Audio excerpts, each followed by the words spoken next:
اعوذ باللہ من الشیطان اللعین الرجیم بسم اللہ الرحمن الرحیم الحمد للہ وکفی وسلام علی عبادہ الذین اصطفی. درود بھیجیے محمد و آل محمد.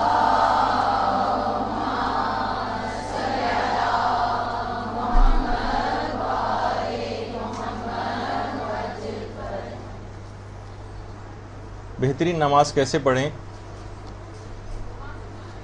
اس عنوان پر ہمارا یہ آج چوتھا درس ہے. اذان کے متعلق آج ہماری گفتگو کچھ آگے بڑھے گی، کیونکہ پچھلی بار ہم نے نماز کی تیاری کس طرح سے ہوتی ہے اس موضوع پر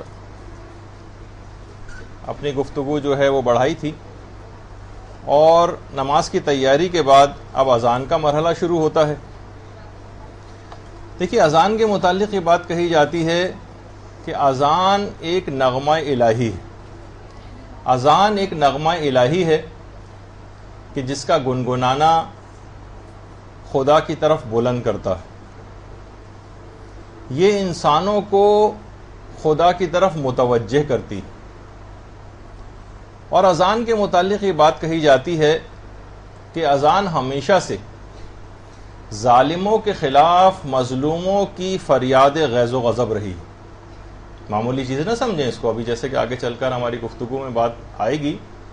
کہ آج کل کے اس پر آشوب اور خطرناک ترین دور میں جس سے شیعت گزر رہی ہے،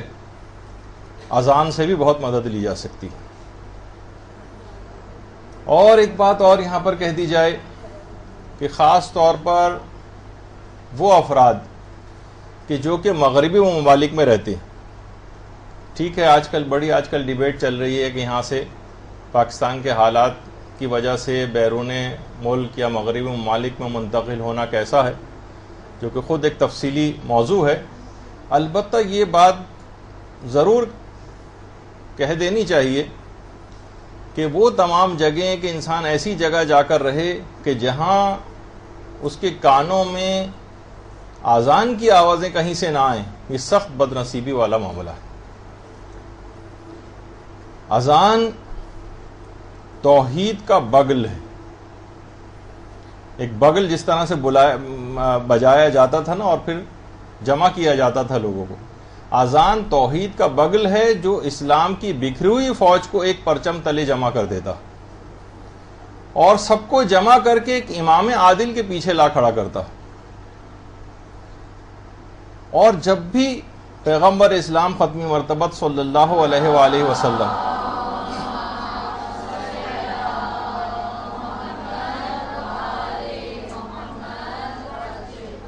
جب بھی پیغمبر اس آواز کو سنتے تھے اذان کی، ایسا لبیک کہتے تھے اور ایسا کھڑا ہو جاتے تھے، ایسے کھڑے ہو جاتے تھے جیسے کسی کو پہچانتے ہی نہ ہو. یہ اذان ہی تھی جس کے متعلق پیغمبر کے متعلق یہ بات ملتی. اور پیغمبر یہ بات بھی فرماتے ہیں کہ اگر جان لیتے لوگ یہ بات کہ اذان کہنے کا کتنا ثواب ہے، اذان دینے کا، اور مسجد میں پہلی صف میں نماز پڑھنے کا کتنا ثواب ہے، تو یقیناً اس کام کے لیے قرآن اندازی کی جاتی. لوگ لائنیں بنا بنا کے پہلی صف کے اندر آ کر لگتے کہ ہم پہلے سے جا کر کھڑے ہو جائیں، اتنا زیادہ ثواب ہے کہ ہم پہلی صف میں ہم کو جگہ مل جائے. اذانوں کے پرچی لکھوانے کے لیے لوگ اتنی لمبی لمبی لائنیں لگاتے کہ آج اذان دینے کی باری ہماری ہوگی. اور دیکھیے، اس حد تک یہ بات اہم ہے کہ ایک انتہائی عجیب واقعہ تاریخ اسلام کے اندر بھی پیش آیا کہ جس وقت واقعہ حرہ ہوا تھا، واقعہ حرہ، 3 دن تک ایک خاص واقعہ مسجد نبوی میں پیش آیا تھا. لیکن جو واقعہ حرہ کو نہیں پہچانتے وہ بات کہ واقعہ کربلا کے بعد یزید نے جب مدینے پر حملہ کیا تھا تو 3 دن تک مدینے کے لوگوں کی جان مال و عزت و آبرو کو اپنی فوج پر مباح قرار دے دیا تھا. اتنی بے دردی کے ساتھ اہل مدینہ کا قتل عام ہوا تھا کہ آج بھی جنت البقیع میں پورا ایک ایریا ہے جو شہدائے واقعہ حرہ سے منسوب ہے کہ یہاں پر واقعہ حرہ کے شہداء میں سے کچھ دفن، باقاعدہ اس کی الگ سے ایک 4 دیواری ہے، اور یہ وہاں پر موجود جو ہوتے ہیں جب ان سے جا کر پوچھیں کہ یہاں کون ہے تو کہتے ہیں کچھ پتہ نہیں کہ یہاں کون لوگ دفن، وہ واقع حرہ کے شہید۔ تو 3 دن تک مسجد نبوی میں نہ اذان ہوئی تھی اور نہ اقامت، اور بھی بہت خطرناک اس سلسلے میں کہ لوگ طبیعت اس کو گوارا نہیں کرتی کہ ان باتوں کو بتایا جائے کہ وہاں پر کیا چیزیں پیش آئی تھیں۔ تو پیغمبر کے ایک صحابی تھے سعید ابن مسیب، یہ 3 دن تک مسجد نبوی میں آ کر چھپ گئے تھے، اور سعید ابن مسیب وہ تھے کہ جن کو کہا جاتا ہے کہ مسجد کے ایسے کبوتر تھے کہ 20 سال تک کوئی بھی اذان ایسی مسجد میں نہیں دی گئی تھی کہ جس وقت اذان دے دی گئی اور سعید مسجد کے اندر موجود نہ ہو۔ تو واقع حرہ میں بھی قتل عام سے بچنے کے لیے سعید جو ہے وہ مسجد نبوی میں آ کر چھپ گئے تھے، اور خود یہ کہتے ہیں سعید کہ جس وقت میں چھپا ہوا تھا مسجد نبوی میں تو میں حیران رہ جاتا تھا کہ نمازوں کے اوقات میں پیغمبر اسلام کی قبر سے اذان کی آواز آتی تھی۔ اللہم صلی علی محمد و علی محمد۔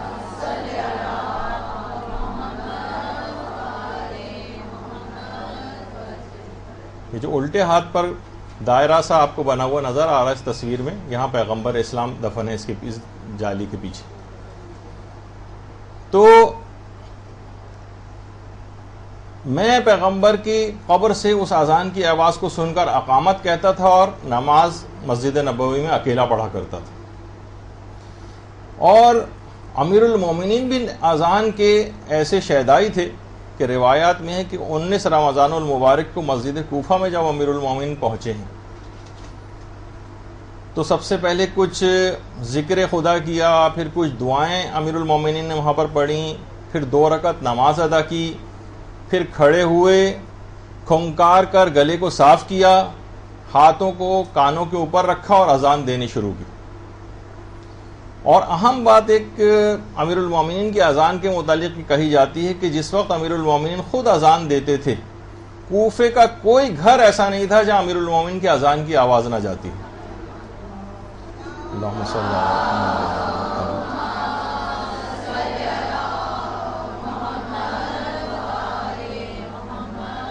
اور خود جب جنگ صفین واقع ہو رہی تھی تو اس جنگ صفین میں بھی اکثر مقامات پہ امیر المومنین خود اذانیں دیا کرتے تھے، اور اس کے علاوہ امیر المومنین کے خاص قسم کے ایک مؤذن بھی تھے جن کا نام تھا ابن نباہ۔ یہ خاص مؤذن امام کے تھے، جس طریقے سے امام حسین علیہ السلام کے مؤذن تھے۔ اللہم صلی علی محمد و علی محمد۔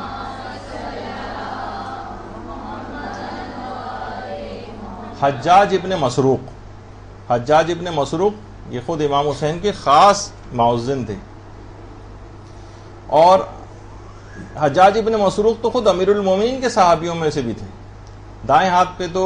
امام حسین کی قبر مبارک ہے، اور الٹے ہاتھ پہ جو گنج شہید ہیں اس میں حجاج ابن مسروق کی قبر ہے۔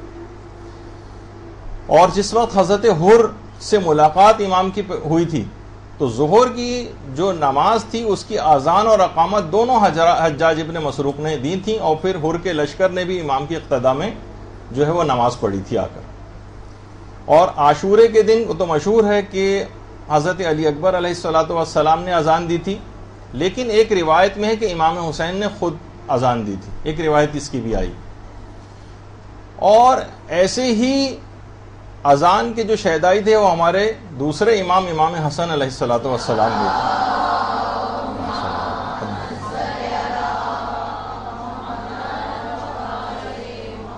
کہ جس وقت اذان کی آواز آتی تھی امام حسن کا رنگ متغیر ہو جاتا تھا، رخسار زرد پڑ جاتے تھے، اور اتنی اہمیت اذان کو دیتے تھے کہ بہت بری حالت ہو جاتی تھی خوف خدا سے اور لقائے پروردگار کے شوق میں، کہ بہت حالت جو ہے وہ خراب ہو جایا کرتی تھی۔ اور اسی طریقے سے شہزادی فاطمہ الزہرا سلام اللہ علیہا، اللہم صلی علی محمد۔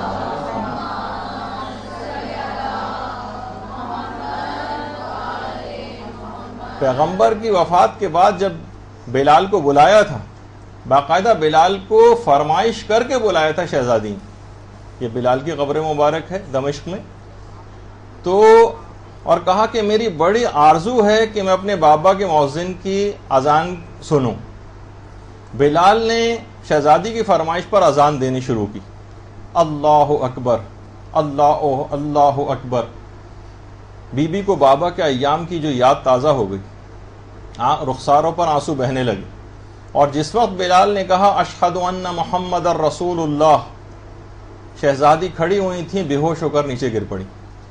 لوگوں نے بلال کو منع کیا، بلال خاموش ہو جاؤ، کہیں دختر رسول دنیا ہی سے نہ رخصت ہو جائیں۔ تھوڑی دیر بعد شہزادی کو ہوش آیا اور بلال سے کہا کہ بلال سے کہو کہ اپنی اذان کو مکمل کریں۔ بلال نے معذرت کی، شہزادی مجھے بہت خوف ہے کہ آپ اس کو برداشت نہ کر سکیں گی، تو بہرحال شہزادی نے بلال کے اس حضور کو قبول کر لیا۔ خود پیغمبر اسلام جس وقت سفر معراج میں آسمانوں میں تشریف لے کر گئے، وہاں پر خود اذان کا ایک واقعہ جو کہ ابھی آگے چل کر تفصیل سے بھی آئے گا،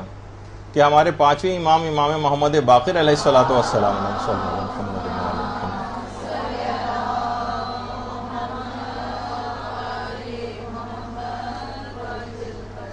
کہ پیغمبر اسلام جس وقت معراج کے سفر پر آسمانوں میں گئے تو بیت معمور پہ جب پہنچے تو اس وقت نماز کا وقت تھا۔ جبریل نے وہاں پر اذان و اقامت دی، پیغمبر اسلام آگے کھڑے ہوئے اور تمام فرشتوں نے اور تمام انبیاء نے پیغمبر اسلام کے پیچھے کھڑے ہو کر نماز پڑھی، جس کی تفصیل ابھی آگے چل کر گفتگو کے اندر ذکر ہونے والی ہے۔ دیکھیے، اذان ایک ایسا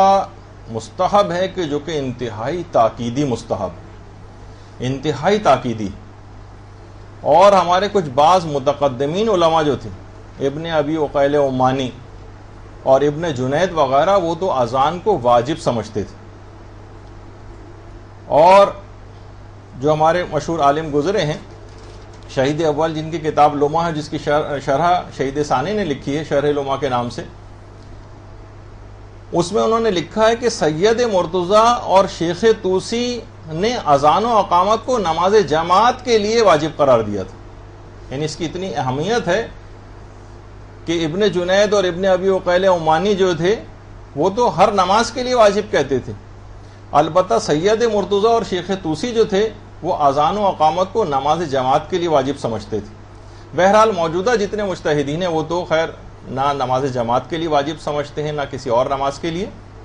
لیکن البتہ یہ بات ضرور کہتے ہیں کہ یہ ایک تاکیدی مستحب۔ دیکھیے، آسمانوں میں جو سب سے پہلے مؤذن تھے وہ جبریل تھے، اور زمین پر جو سب سے پہلے مؤذن تھے وہ بلال حبشی تھے۔ اور بلال کے متعلق یہ بات کہی جاتی ہے کہ جنت میں داخلے کے وقت بلال جس وقت جنت میں داخل ہو رہے ہوں گے اس وقت اذان دیتے ہوئے جنت میں داخل ہوں گے، اذان دیتے ہوئے۔ اور اذان دینے کی مسجد نبوی میں جو بلال کی جگہ تھی وہ آج بھی محفوظ ہے۔ یہ جو اونچا سا ایک آپ کو چبوترا بنا ہوا نظر آ رہا ہے، اس پر بلال کھڑے ہو کر اذان دیا کرتے تھے، جو آج بھی اس کو اچھی حالت میں اس کی یادگار کے طور پر اس کو محفوظ رکھا گیا ہے۔ اور ویسے تو کسی عام شخص کو وہاں پر جانے کی اجازت نہیں ہے، البتہ جو بھی آج کل بھی مسجد نبوی میں جو اذانیں دیتے ہیں اس پر کھڑے ہو کر ہی اذان دی جاتی ہے۔ اچھا، امیر المومنین علیہ السلام فرماتے ہیں کہ جب میں نے رسول خدا سے یہ بات سنی کہ اذان و اقامت دینے والا شخص کو وہی ثواب ملتا ہے جو راہ خدا میں اپنے خون میں غلطاں شہید کو ملتا ہے، شہید کا جو ثواب ہے، یہ تو خیر علامہ عارف حسین الحسینی شہید کی تصویر ہے کہ اذان اور اقامت جو شخص کہتا ہے اس کو وہی ثواب ملتا ہے جو راہ خدا میں شہید اپنے خون میں غلطاں ہو کر حاصل کرتا ہے۔ تو امیر المومنین فرماتے ہیں کہ میں نے رسول اللہ سے کہا کہ یا رسول اللہ، پھر تو لوگ اذانیں دینے کے لیے لڑائی کریں گے، لڑیں گے آپس میں؟ پیغمبر نے فرمایا ہرگز نہیں، ایک ایسا زمانہ بھی آئے گا کہ اذان کی ذمہ داری ضعیف ترین لوگوں کے سپرد کی جائے گی، جیسے کہ جو ہم دیکھ رہے ہیں آج کل۔ حالانکہ خدا نے مؤذن کے گوشت کو آتش جہنم کے لیے حرام قرار دیا، اتنا زیادہ ثواب رکھنے کے باوجود یعنی امیر المومنین حیران رہ گئے کہ پھر تو لوگ لڑائی کیا کریں گے، کیونکہ ظاہر ہے ایک آدمی ہی اذان دے سکتا ہے،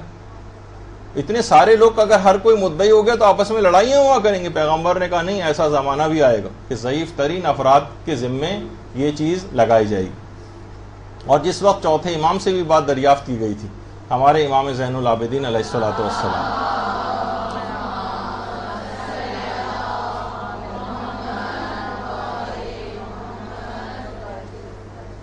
کہ مولا کون کامیاب ہوا؟ خاندان تو آپ کا مارا گیا،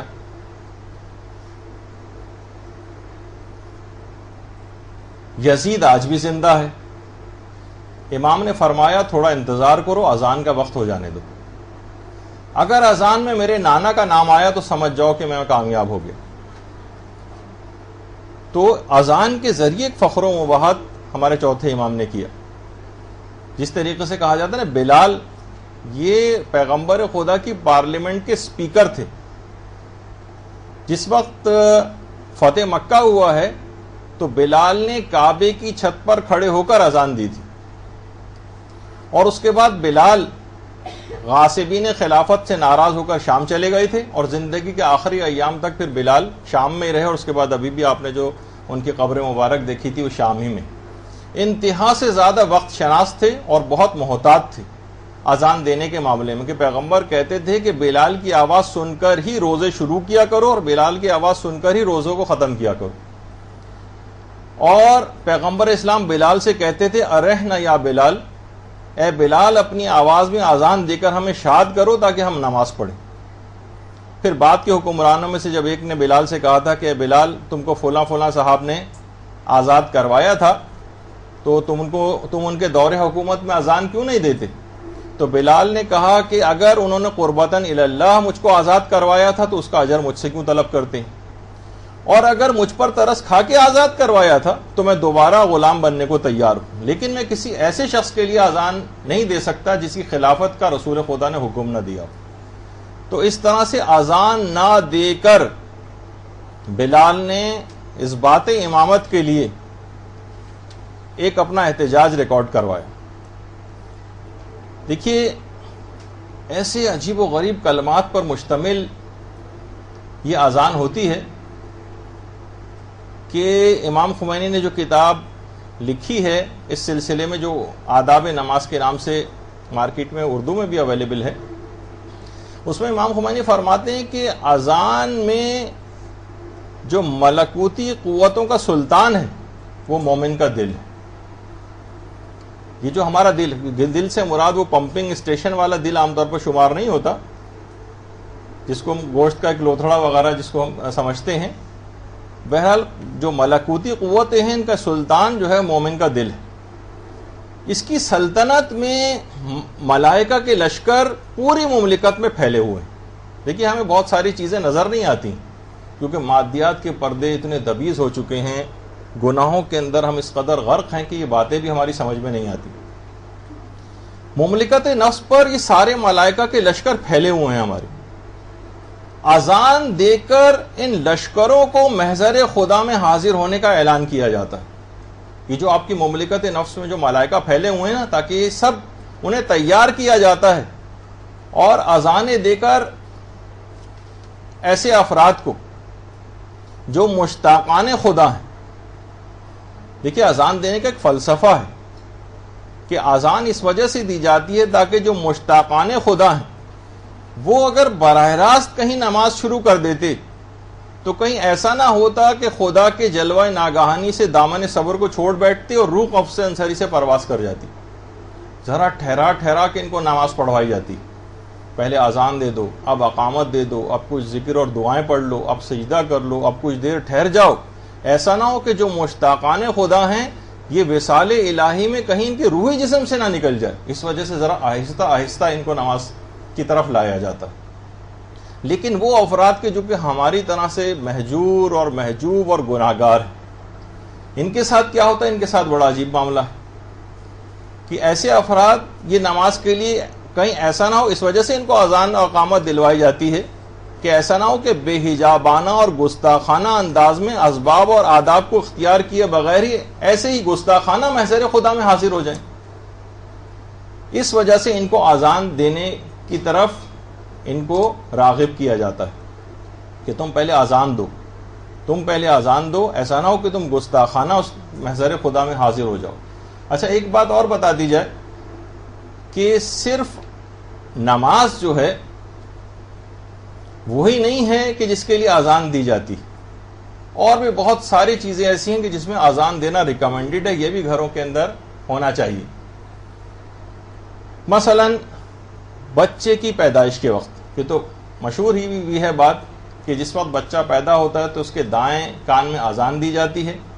اور بائیں کان میں اس کے اقامت دی جاتی ہے۔ اور امام حسین علیہ السلام بھی یہ بات ارشاد فرماتے تھے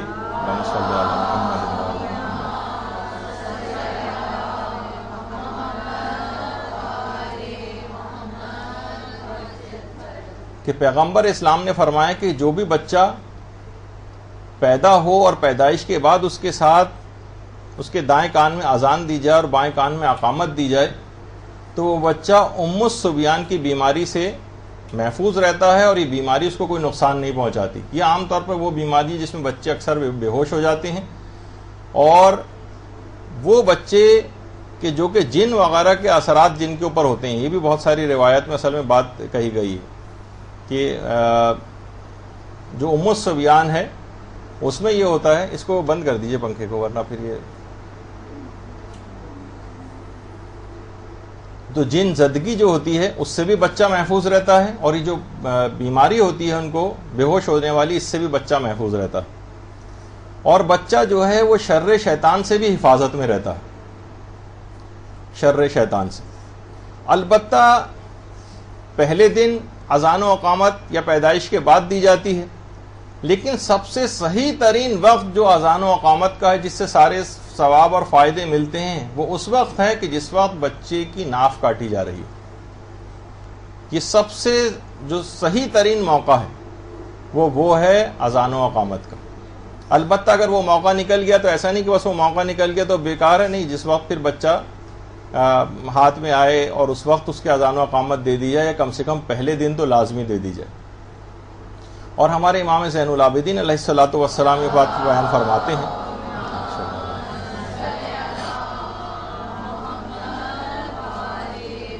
کہ پیغمبر اسلام نے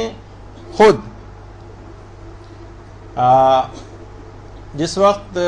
ولادت ہوئی تھی امام حسین علیہ الصلوۃ والسلام کی، اس وقت پیغمبر نے خود آپ کے کان میں اذان اور اقامت دی تھی،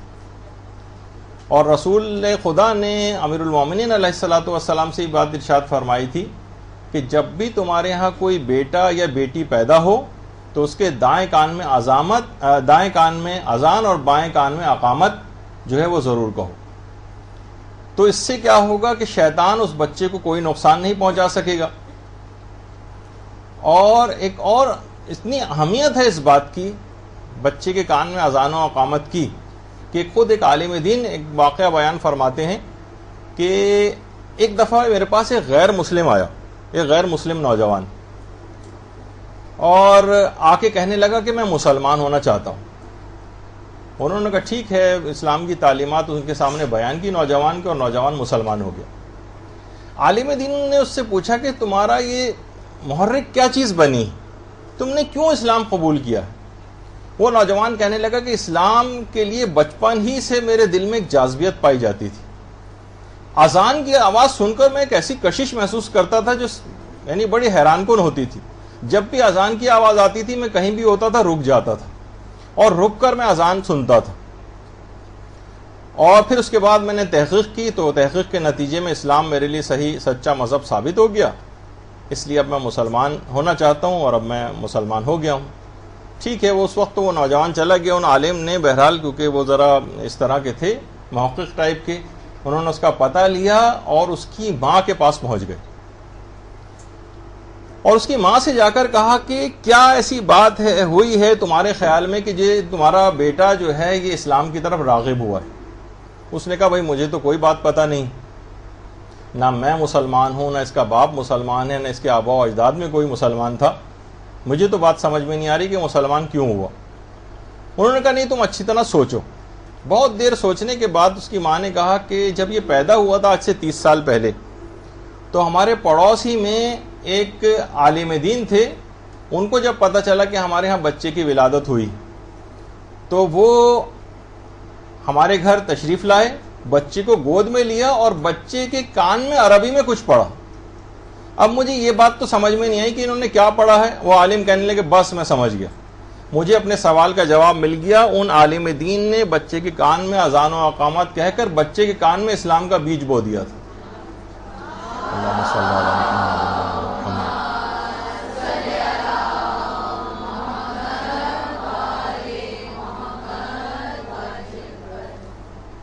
اسی لیے آج وہ بچہ جو ہے وہ نوجوان مسلمان ہو گیا۔ تو دیکھیے اتنی ایک کان میں اذان و اقامت بچوں کے کہنا، جو کہ صرف ابھی کوئی اذان اور نماز کا کوئی موقع نہیں ہے، لیکن اس کے کان میں یہ تمام باتیں، اس کا مطلب ہے بچہ ان تمام چیزوں کے اثرات کو قبول کرتا ہے، اور اس کی اتنی اہمیت ہے کہ دیکھیے اب کتنی برائیوں کی چیزوں کے لیے کتنا زیادہ کیا جاتا ہے کہ جناب بہت سے بچوں کو پیدائش کے بعد میوزک وغیرہ تک سنوایا جاتا ہے کہ جناب ان کی فلاں تھیراپی ہو رہی ہے اور اس میں یہ میوزک سنوایا جائے تو ان کے اوپر یہ اثرات ہوں گے۔ جب بری چیزوں کے اتنے اثرات ہو سکتے ہیں تو اذان اور اقامت کی سوچیے کہ کتنے اثرات ہوں گے۔ کچھ ہی عرصے پہلے ایک چیز تھوڑی سی رائج ہوئی تھی، اس کے بعد پتہ نہیں کہاں کہ ایسے تکیے چھوٹے چھوٹے بچوں کے آ گئے تھے کہ جن کے اندر ایک چھوٹا سا ٹیپ ریکارڈر لگا ہوتا تھا اور اس میں تلاوت قرآن کی ہلکی ہلکی سی آواز نکلتی تھی، اس میں اذان و اقامت کی آواز نکلتی تھی۔ وہ کچھ افراد کے پاس چند دن کو نظر آئے، اس کے بعد ظاہر ہے اس کی کوئی لوگوں اہمیت سے آگاہی نہیں کہ کتنی کیسی چیز ہے کہ بچہ اگر سو بھی رہا ہو، ہلکے ہلکے سونے کے درمیان ہی اسی کان میں تلاوت قرآن کی آواز ہلکی ہلکی طریقے سے جاتی رہے، تو کتنے اثرات کے دیکھیے صرف ایک دفعہ اذان و اقامت کہنے سے وہ کافر مسلمان ہو گیا بڑا ہو کر، اسلام کا کیسا بیج پڑ گیا تھا۔ تو یہ چیزیں اپنے بچوں کو ان کے اندر اسلام کو پیوست کرنے کے لیے کچھ ایسے طریقہ کار بھی اختیار کرنا پڑتے ہیں۔ تو ایک تو موقع یہ ہو گیا جو اذان اور اقامت کا نمازوں سے ہٹ کر۔ دوسری بات یہ ہے کہ اذان اور اقامت کی بیماریوں کے اندر بھی بڑی تاکید آئی۔ بیماریوں سے حفاظت کے سلسلے میں اگر گھر میں کوئی بیمار ہے تو باقاعدہ اس کے پاس کھڑے ہو کر اذان دی جائے، اذان دی جائے تو اس سے خود اس کی بیماری بھی بہت جلد رفع ہو جاتی ہے۔ ایک راوی تھے محمد ابن راشد، وہ کہتے ہیں کہ میں خود بھی بہت زیادہ بیمار رہتا تھا اور میرے اہل خانہ بھی بہت زیادہ بیمار رہتے تھے۔ مجھے ہشام نے بتایا کہ امام نے اسے بیماری میں گھر میں اذان دینا تجویز کیا ہے، بیماری کی حالت جب گھر میں ہو تو گھر میں اذان دو۔ محمد ابن راشد کہتا ہے کہ میں نے اس پر عمل کیا تو خدا نے مجھے اور میرے تمام اہل خانہ کو صحت یابی عطا کی۔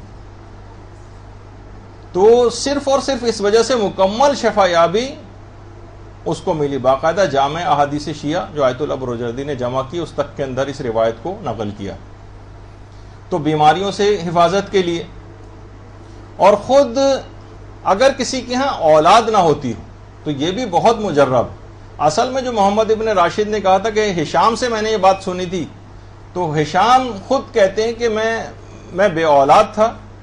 اور بے اولادی کی شکایت میں نے اپنے 8ویں امام علی رضا علیہ السلام سے کی تھی۔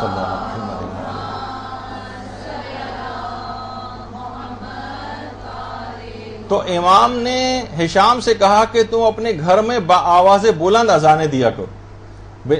ہشام کہتے ہیں میں نے یہ کام گھر میں کرنا شروع کیا تو میں بہت ہی جلد صاحب اولاد ہو گیا۔ تو اس طرح سے ہمارے 8ویں امام نے بے اولاد افراد کے لیے اذان دینے کی بہت تاکید کی ہے کہ گھر میں وہ اذان دے۔ اچھا، خود یہ تو ابھی جیسے کہ اس سے پہلے تصویر میں بھی آپ نے دیکھا کہ کوئی شخص اگر بیمار ہو تو دوسرے لوگ اذان دیں اس کے پاس کھڑے ہو کر۔ خود جو بیمار ہے اس کے لیے اذان و اقامت کہنے کی بھی بہت تاکید ہے۔ اقامت تو نہیں، البتہ اذان، لیکن اگر اقامت بھی کہہ دے تو بھی ایسا کوئی حرج نہیں ہے اس کے اندر،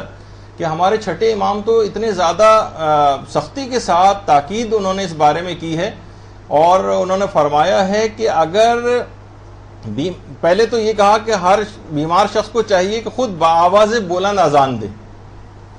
اور اگر وہ بآواز بلند اذان نہیں دے سکتا، یعنی اتنا کمزور ہو گیا ہے، بیماری میں اس کی ہمت نہیں ہے، تو وہ دل ہی دل میں اذان دے، دل ہی دل میں۔ تو دیکھیے کتنی اہم بات ہے کہ امام نے اس قدر اس چیز کی تاکید کی۔ تو یہ دو چیزیں ہو گئیں کہ جو نمازوں سے ہٹ کر بھی اذان کہنے کی بڑی تاکید آئی۔ اسی طرح سے جو شخص سر درد کے اندر مبتلا رہتا ہو، علامہ تبریسی نے باقاعدہ ائمہ سے روایت کی ہے کہ ائمہ یہ فرماتے تھے کہ سر کے درد کو روکنے کے لیے اذان و اقامت کو لکھو اور اسے جس شخص کے سر میں درد ہے وہاں پر اس کو باندھ دو. جیسے آپ وہ امام ضامن وغیرہ کا جو وہ بناتی ہیں ہرے سے رنگ کا ایک کپڑا جس کے اندر پیسے لپیٹے جاتے ہیں، اسی طرح سے ایک گھر میں بنا کے رکھنا چاہیے کہ جس میں اذان و اقامت لکھی ہوئی ہو، اور جب کسی کے سر میں درد ہو تو اس کو سر پہ باندھا جائے. اور بہت سی روایت میں یہ بھی بات آئی ہے کہ قیصر روم نے ایک دفعہ امیر المومنین کو خط لکھا تھا جو کہ بہت شدید سر کے درد کا بیمار تھا، تو امیر المومنین نے اس کو ایک ٹوپی بھجوائی تھی. ٹوپی اس نے سر پہ جیسی رکھی ویسے اس کا سر کا درد دور ہو گیا. بہت ہی حیران ہوا، اور اس کے بعد جب ٹوپی کو پھاڑ کے دیکھا اس نے تو اندر کچھ اس میں اختلاف روایت ہے، کچھ میں کچھ لکھا ہوا ہے، کچھ میں کچھ، لیکن ایک میں یہ بھی ہے کہ اس کے اندر اذان اور اقامت لکھی ہوئی تھی. تو بہرحال یعنی سر کے درد کے لیے بہت اہم چیز ہے. اور دوسرا یہ کہ جس وقت اگر کسی مریض کو بخار ہو رہا ہو، ہمارے چھٹے امام امام جعفر صادق علیہ الصلوۃ والسلام فرماتے ہیں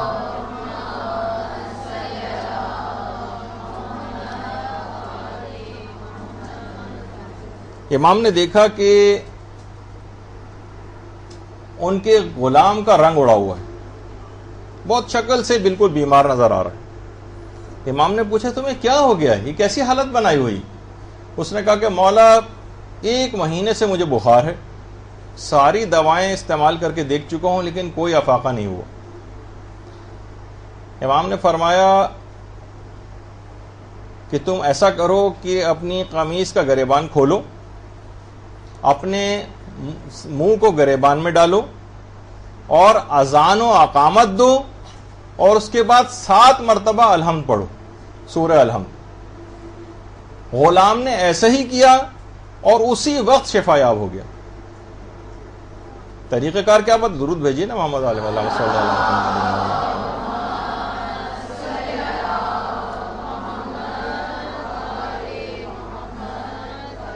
یعنی قمیص کا گریبان کھول کے اس نے منہ اپنے گریبان میں ڈالا اور اذان و اقامت دی اور 7 مرتبہ الحمد پڑھی. اچھا ایک بات اور بھی اس کے بعد یعنی یہ بھی کر سکتے ہیں کہ پھونک ماری جائے، جس کو اکثر لوگ آج کل اعتراض کی بھی بات بنانے لگیں گے، اس سے جرمز وغیرہ جا سکتے ہیں، پانی پہ جو ہے دم کرنا اور فلاں چیز. تو ایسی بات نہیں ہے، خود اس کے اندر ایک اسلامی پہلو بھی ہے اور بہت سی روایات میں اس کی تاکید بھی آئی ہے کہ یہ کام کرنا اس میں کوئی بھی مذائقہ نہیں ہے اور نہ ہی کوئی اس قسم کی کوئی بات ہے کہ جو نقصان دہ. تو وہ غلام اسی وقت شفا یاب ہو گیا. تو آپ نے دیکھا کہ سر کے درد کے لیے، بخار تک کے لیے اور دیگر تمام بیماریوں کے لیے بھی اذان کی اور اقامت کی بہت تاکید. اور خاص طور پر آج کل جو ایک بہت بڑا مسئلہ والدین کے ساتھ ہو گیا ہے کہ بچے بہت ہی بد اخلاق، غصیلے، چڑچڑے، بد مزاج اور بگڑے ہوئے ہو گئے، بہت ریبیلیس قسم کے، باغی. ایسے بچے یا نوجوان جس گھر میں موجود ہوں وہاں پر بھی والدین کو تاکید ہے کہ وہ گھر میں بآواز بلند اذان دیں. وَمَنْ سَاءَ خُلُقُهُ فَأَذِّنُوا فِي أُذُنِهِ. باقاعدہ روایت کا جملہ یہ ہے کہ جب انسان بد اخلاق ہو تو اس کے کان میں اذان دو، جب کسی کے اخلاق برے ہو جائیں تو یہ چھٹے امام بھی ہمارے جملہ ارشاد فرماتے ہیں کہ اس کے کان میں اذان دو. اللہم صلی علی محمد وعلی محمد. تو دیکھیے یہ سب چیزیں جو اسلام نے سارے طریقہ کار بتائے ہوئے ہیں، تعلیمات بتائی ہوئی ہیں، جب ان کے اوپر عمل نہیں ہوگا تو نتیجہ وہی ہوگا جو ہمارے سامنے. ایسے نوجوان، ایسے بچے، باغی، ماں باپ سے جو ہے بلند آواز سے بات کرنے والے، ان سے لڑنے جھگڑنے والے، ان کے عزت و احترام نہ کرنے والے، اس کے جہاں بہت سارے فیکٹرز ہیں جو بہت ساری خرابیاں والدین کی طرف سے ہیں اور ماحول اور معاشرے کی طرف سے. اس کے علاوہ ایک خرابی یہ بھی ہے کہ وہ چیزیں جو اسلام نے ان کے دفعے کے طور پہ بتائی تھی اس پہ بھی لوگوں نے عمل کرنا چھوڑ دیا. اس میں سے ایک یہ ہے گھروں میں بآواز بلند اذان دینا. اور اس میں جو اپنی طرف سے جو کوئی کوشش وغیرہ بھی ایسی کرنی چاہیے وہ کم سے کم یہ کریں کہ آج کل تو مارکیٹس میں اویلیبل ہیں ایسے الارم کلاکس جو ہیں وہ بھی اویلیبل ہیں کہ جس میں سے اذان کی آواز آتی ہے. تو آپ ایسے ٹائمنگ کے اوپر الارم جو ہے وہ لگا لیں کہ اور جو شیعہ جو طریقہ کار ہے اذانوں کے اس کے بھی الارم کلاکس آتے ہیں، وہ بھی کہیں سے جستجو کر کے اور کوشش کر کے وہ بھی منگوا لیے جائیں، تاکہ کچھ نہ کچھ گھر میں، چاہے اگرچہ جو خود سے اذان دی جاتی ہے اس کا ثواب اور فائدہ اور زیادہ ہے، لیکن بہرحال اگر اس طرح سے بھی ہو کہ الارم کلاک سے بھی اس قسم کی اذان کی آواز آ رہی تو وہ بھی یقیناً فائدہ رکھتی. اس کے علاوہ جو ایک اور مقام پہ اس کی بڑی تاکید اور فائدہ اذان کا ذکر ہوا ہے، وہ جس وقت انسان بہت رنج اور غم اور ڈپریشن کے عالم میں. تو اگر کوئی شخص گھر میں ایسا کوئی موقع پیش آ گیا ہے کہ بہت رنج و غم کے عالم میں ہے، ڈپریشن کے عالم میں ہے، ایسے پرابلمس ہو گئے ہیں فیملی لائف کے اندر، تو وہاں بھی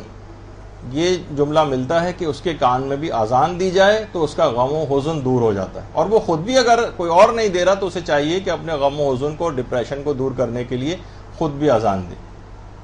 اسی طرح سے بہت سی جو بیماریاں ہیں لیکن عام طور پر اس کا خیال نہیں کیا جاتا کیونکہ لوگوں کو پتہ ہی نہیں ہے، خاص طور پر مرگی کی بیماری جس میں ایپیلیپسی جس کو کہا جاتا ہے، جس میں فٹس پڑتے ہیں، جھٹکے لگتے ہیں. بچوں کو بھی بیماری ہوتی ہے، بڑوں کو بھی بیماری ہوتی ہے. جس وقت خاص طور پہ ایسا کوئی بیمار اور مریض ہو جس کو ایپیلیپٹک فٹ پڑ رہا ہو اور مرگی کا دورہ پڑ رہا ہو، اس وقت اذان دی جائے تو اس کا فوری طور پر اس کو افاقہ ہو جائے گا اور اس کا وہ اس وقت دور ہو جائے گی وہ جو بیماری اس کے اوپر شدت اختیار کیے ہوئے. اور ایک چیز اور جو معاشرے میں اور گھروں کے اندر بہت زیادہ رائج ہے وہ یہ ہے کہ جس وقت انسان بہت زیادہ غصے کے عالم میں ہو، بچے بھی آج کل بہت غصیلے ہو گئے ہیں، اسی طریقے سے بڑے بھی جو ہے وہ بھی بہت غصہ کرنے لگے ہیں. آج کل ہر شخص جو ہے ہر وقت غصے میں تل ملاتا ہوا گھر کے اندر جو ہے پھرتا رہتا ہے. تو جو شخص بھی غصے کے عالم میں بہت ہو، مثلا معلوم ہے کہ ابا حضور کو بہت زیادہ اس وقت غصہ آیا ہوا ہے، پورا گھر جو ہے وہ تھر تھرا رہا ہے اور کپ کپا رہا ہے ان کے غصے سے، اس وقت گھر میں کوئی بھی شخص اذان دے دے تاکہ ان کے غصے کی جو آگ ہے وہ ٹھنڈی ہو جائے. یعنی بڑی مجرب ہے گھر میں اس طرح سے اذان دینا جس وقت کوئی شخص بہت سخت غصے کے عالم میں. اسی طرح سے اگر خود گھر میں بھی کسی کی آگ لگ جائے، عام طور پہ اس طرح سے بہت چیزیں حادثات ہو جاتے ہیں، تو بڑا مجرب نوٹ کی گئی ہے یہ بات کہ اس وقت اگر اذان دی جائے تو آگ پہ بہت جلدی قابو پایا جا سکتا ہے. اگر کبھی بھی گھر میں یا کسی جگہ پہ بھی آگ لگ رہی، ایک تو اندرونی آگ جو بھی غم و غصے کی حالت میں ظاہر ہوتی ہے وہ بھی آپ نے سنا، اور ایک جو بیرونی آگ ہے اس کے اوپر بھی. اور وہ چیزیں جو کہ اس میں وسوسے کی طرف نہیں جانا چاہیے، لیکن باقاعدہ ایک احتمال اور امکان تو ہے لوگوں کے اوپر جن آنا. تو جن زدگی کا اگر کوئی معاملہ ہو جائے کسی کے اوپر، واقعی کسی پروو ہو جائے، ثابت ہو جائے، ایک تو یہ وسواس ہوتے ہیں، اس میں 99.99% تو اس میں نفسیاتی امراض ہیں یا اوہام ہیں، لیکن بالفرض ایک 0.1% تو احتمال ہے کہ ایسا ہو گیا ہو اور یقینی ذریعے سے یہ بات کی اطلاع مل جائے. عامل کے پاس جائیں گے تو 100% وہ یہی کہے گا چاہے کسی بیماری میں کیوں نہ لے کے جائیں، تو میں ان کی طرف نہیں کہوں گا جانے کے لیے. لیکن جب واقعی کسی کے ساتھ جن زدگی کا معاملہ ہو جائے تو اس کے پاس بھی کھڑے ہو کر اگر اذان دی جائے تو وہ جن اس کو چھوڑ کر جا سکتا ہے. اور باقاعدہ آپ کی جو اگلی کبھی کوئی کلاس آئے گی جو عموماً متفرق موضوعات پر مشتمل ہوتی ہے، تو اس میں باقاعدہ ایک حرص ابو دجانہ انصاری کا ہم ذکر کریں گے جو خود پیغمبر اسلام نے اس بات کے لیے بڑا مجرب ایک تعویذ امیر المومنین کو املا کروایا تھا. وہ میں انشاءاللہ اگلی دفعہ جب بات ہوگی تو اس وقت اس کی تفصیل بتاؤں گا. لیکن خاص طور پر اس وقت وہ افراد کے جو کہ وہاں پر موجود ہوں اور کسی کے ساتھ جن زدگی کا کوئی معاملہ ہے، کسی پر جن چڑھا ہوا ہے اور اس کو کچھ اس قسم کی پریشانیوں میں مبتلا کر رہے ہیں، تو اس کے پاس کھڑے ہو کر بھی اذان دی جائے. اسی طرح سے جس وقت کفار کے ساتھ لڑائی میں بہت شدت ہو یا یہی خوف و دہشت کا جو عالم اس وقت ہے، اس موقع پر بھی اس کی بہت زیادہ تاکید ہے کہ اذانوں سے اس کو گھروں میں بھی اذانیں دی جائیں، تاکہ ایک عجیب و غریب ایک اثرات یہ رکھتی. چاہے آپ گھر میں اذان رہیں، مساجد سے بھی اذان کی آواز آ رہی ہے، لیکن اس کے اندر ایک بہت بڑی پاور ہے کہ جو اس کے اثرات دشمنوں کے دل کے اوپر اثر انداز ہوتے ہیں. تو ابھی آگے چل کے اس کی تھوڑی سی میں تفصیل اور بھی بتاؤں گا.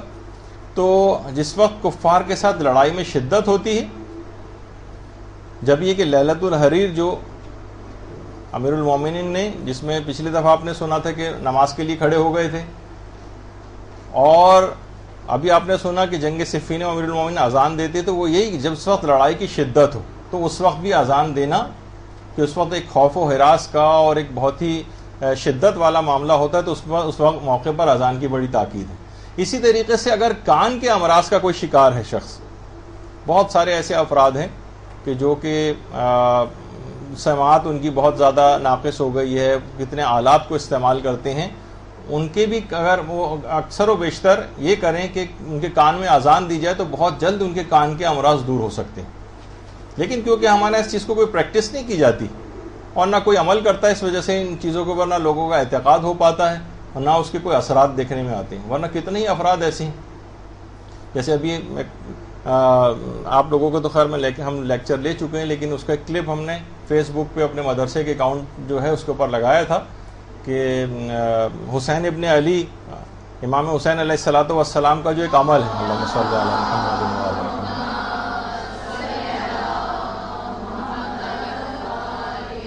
کہ اگر دعائیں قبول کسی کی نہیں ہو رہی تو کون سے طریقہ کار اختیار کرے، تو اس کا ایک عمل ہے، وہ چھوٹا سا 2-3-4 منٹ کا کلپ ہے، وہ اگر آپ سن لیں تو اس میں کچھ افراد نے یہ بات بھی کہی کہ یہ تو ہم نے اتنا مجرب ہے یہ عمل کہ ہم نے جس کام کے لیے بھی اس کو شروع کیا ہے، یعنی ابھی وہ عمل مکمل ہی نہیں ہونے پاتا کہ ہمارا وہ کام ہو جاتا ہے۔ تو اسی طرح سے یہ سب چیزیں ہیں، آپ کر کے تو دیکھیں، ان کو عملی زندگی میں لا کے تو دیکھیں ان اذانوں کو، پھر آپ دیکھیں گے کہ فائدہ کیا ہے۔ تو کان کے امراض، اسی طرح سے بہت سی روایات میں یہ بات آئی ہے کہ اگر کوئی مسافر رستہ بھول جائے، اس موقع پر بھی وہ اذان دے تو وہ اپنے رستے کو پا سکتا ہے۔ تو آپ نے دیکھا کہ اذان کے کتنے زیادہ الگ الگ اس کے ڈائیورس اس کے فائدے ہیں، اور اتنا عظیم ثواب ہے، اتنا عظیم ثواب ہے اذان کا دینا کہ پیغمبر اسلام نے اذان دینے والوں کے لیے خصوصی دعا فرمائی ہے، اللہم اغفر للمؤذنین، خدایا اذان دینے والوں کو بخش دے۔ یہ باقاعدہ اذان دینے والوں کے لیے پیغمبر اسلام کی خصوصی دعا ہے۔ اور پیغمبر اسلام یہ بات بھی ارشاد فرماتے تھے کہ اذان دینے والوں کو کوئی خوف نہیں ہوگا اور نہ ہی ان کو فریاد آسمانی اور فزع اکبر کا کوئی خوف ہوگا، یعنی آسمان سے قیامت کے موقع پر وہ جو ایک چنگھاڑ کی آواز آئے گی اور جو فریاد آسمانی جس کو جو کہا جاتا ہے، اس سے بھی کوئی بھی یہ ذرتی برابر بھی خوف محسوس نہیں کریں گے۔ اور ان کی اذان دینے کی گواہی کے لیے تمام جن و انس اور خاک، یہ جو زمین اور مٹی ہے، یہ سب بھی اس کی گواہی دے گی کہ ہاں اس شخص نے اذان دی تھی۔ اور پیغمبر یہ جملہ بھی ارشاد فرماتے ہیں کہ اذان دینے والا جو ہے وہ انبیاء کے ساتھ، صدیقین کے ساتھ اور شہداء کے ساتھ محشور ہوگا۔ اس کو اذان عام طور پہ ایک دیندار طبقے کے اندر خاص طور پہ چیز دیکھی گئی کہ آئے اور ایک دم سے آئے اور کھڑے ہوئے اور اللہ اکبر کہہ کے نماز شروع کر دی، نہ کوئی اذان ہے نہ کوئی اقامت ہے۔ ٹھیک ہے، وہ نماز بھی ہو جاتی، لیکن ہمارا عنوان کیا ہے؟ بہترین نماز کیسے پڑھیں۔ تو اس میں ایک لازمی بات یہ ہے کہ اس کو بہترین نماز پڑھنے کے لیے اذان اور اقامت ضرور کہنی چاہیے۔ جی ہاں، ابھی اس کی بھی تفصیل آ رہی ہے، خواتین کے لیے بھی ہے۔ تو رسول خدا نے یہ بات بھی ارشاد فرمائی ہے کہ اذان دینے والا، اللہم صلی علی محمد و علی محمد،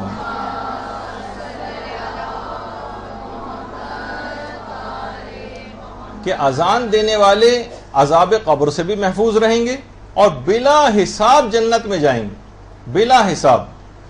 اور بہت سی روایات کے اندر 40,000 افراد کا تذکرہ ہے، بہت سی روایات میں 80,000 کا ہے، کہ اذان دینے والے افراد کو 80,000 افراد کا حق شفاعت دیا جائے گا۔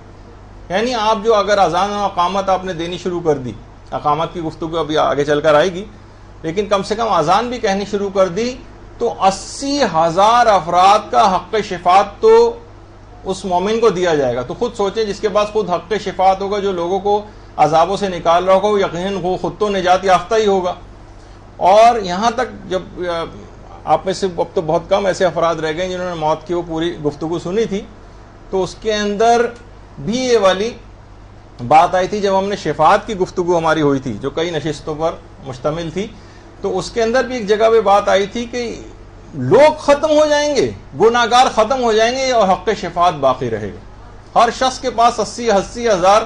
کا حق شفاعت ہوگا۔ تو خود سوچیے کہ کتنے افراد کو بخشوا چکے گا، ابھی تو حق شفاعت ختم بھی نہیں ہوا، اتنے سارے افراد کی آپشن ہمارے پاس ابھی بھی باقی ہے کہ ہم ان کی شفاعت کر سکتے ہی نہیں، کیا کریں، کوئی آدمی ہی نہیں بچا۔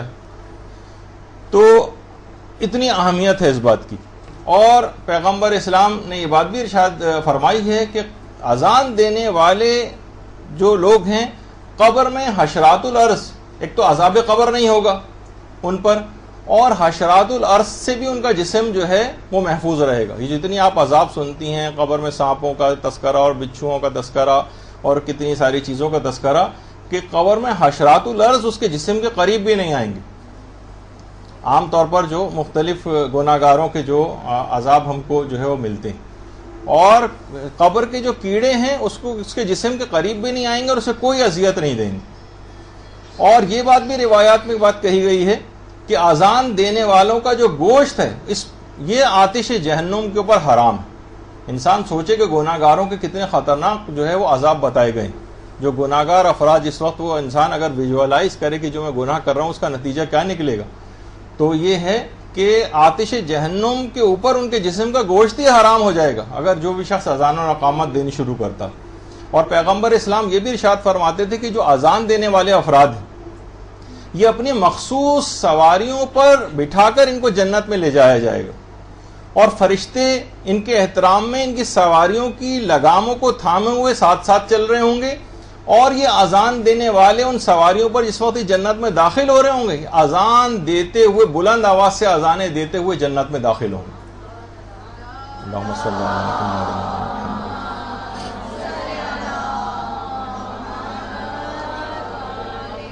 اور اذان دینے والوں کو جو ثواب بتائے گا اتنا زیادہ ثواب کہ 40,000 شہیدوں کے برابر اجر و ثواب اذان دینے والوں کو دیا جائے گا، 40,000 صدیقوں کا، اور ایک روایت میں کہ 40,000 گناہگاروں کا حق شفاعت بھی ان کو ملے گا. ایک روایت میں 80,000 گناہگاروں کا بھی تذکرہ آیا ہے. اور جو واقعتاً قربتاً الی اللہ اور اخلاص سے کوئی شخص اذان دے گا اس کے متعلق کہا جاتا ہے کہ بالکل اس وقت اپنے دل کو حاضر کرے کہ پروردگار صرف تیری خوشنودی کے لیے میں اذان دے رہی ہوں، اس کا اجر اس شہید کی مانند ہے جو اپنے خون میں غلطاں ہوتا ہے. دیکھیے کہ اپنے شہید جو اپنی جان دیتا ہے کتنا زیادہ وہ اجر و ثواب کا باعث ہوتا ہے خدا کی نگاہ میں. تو جو اپنے خون میں غلطاں ہو اس کا برابر اجر و ثواب اس شہید کے برابر اس اذان دینے والے کو دیا جاتا ہے. اور پیغمبر فرماتے ہیں جو قربتاً الی اللہ، یہ صرف ایک نماز میں بھی اگر جو اذان وہ اگر دے رہا ہے صرف ایک دفعہ بھی وہ اذان اخلاص نیت کے ساتھ دے دے اور بارگاہ خداوندی میں تقرب کی نیت سے دے تو تمام زندگی کے گناہ اس کے معاف ہو جاتے ہیں فقط ایک اذان سے. پیغمبر فرماتے ہیں یہ نہیں کہ آپ سوچیں گے ہر نماز کے لیے میں اتنی اخلاص نیت کو کہاں سے لاؤں گی اور مایوسی پیدا ہو. پیغمبر فرماتے ہیں فقط ایک اذان بھی تم نے اخلاص نیت سے دے دی اور پروردگار کی بارگاہ میں قرب حاصل کرنے کی نیت سے دے دی اخلاص کے ساتھ، تو تمہارے تمام زندگی گناہ معاف ہو جائیں گے. تمام زندگی پروردگار اس پر احسان کرتا رہے گا کہ وہ بقیہ تمام عمر خدا کی پناہ میں رہے، اور جنت میں ایسے افراد کو شہداء کا ہم نشین بنا دیا جاتا ہے. اور چھٹے امام نے تو باقاعدہ آج کل بہت دور اور الیکشن کا چل رہا ہے اور جو آئین کے جو دفاع 62-63 ہے اس کا بہت زیادہ تذکرہ ہو رہا ہے کہ ان کو امانت دار ہونا چاہیے. ہمارے چھٹے امام جعفر صادق علیہ الصلوۃ والسلام اللہ صلی اللہ محمد علیہ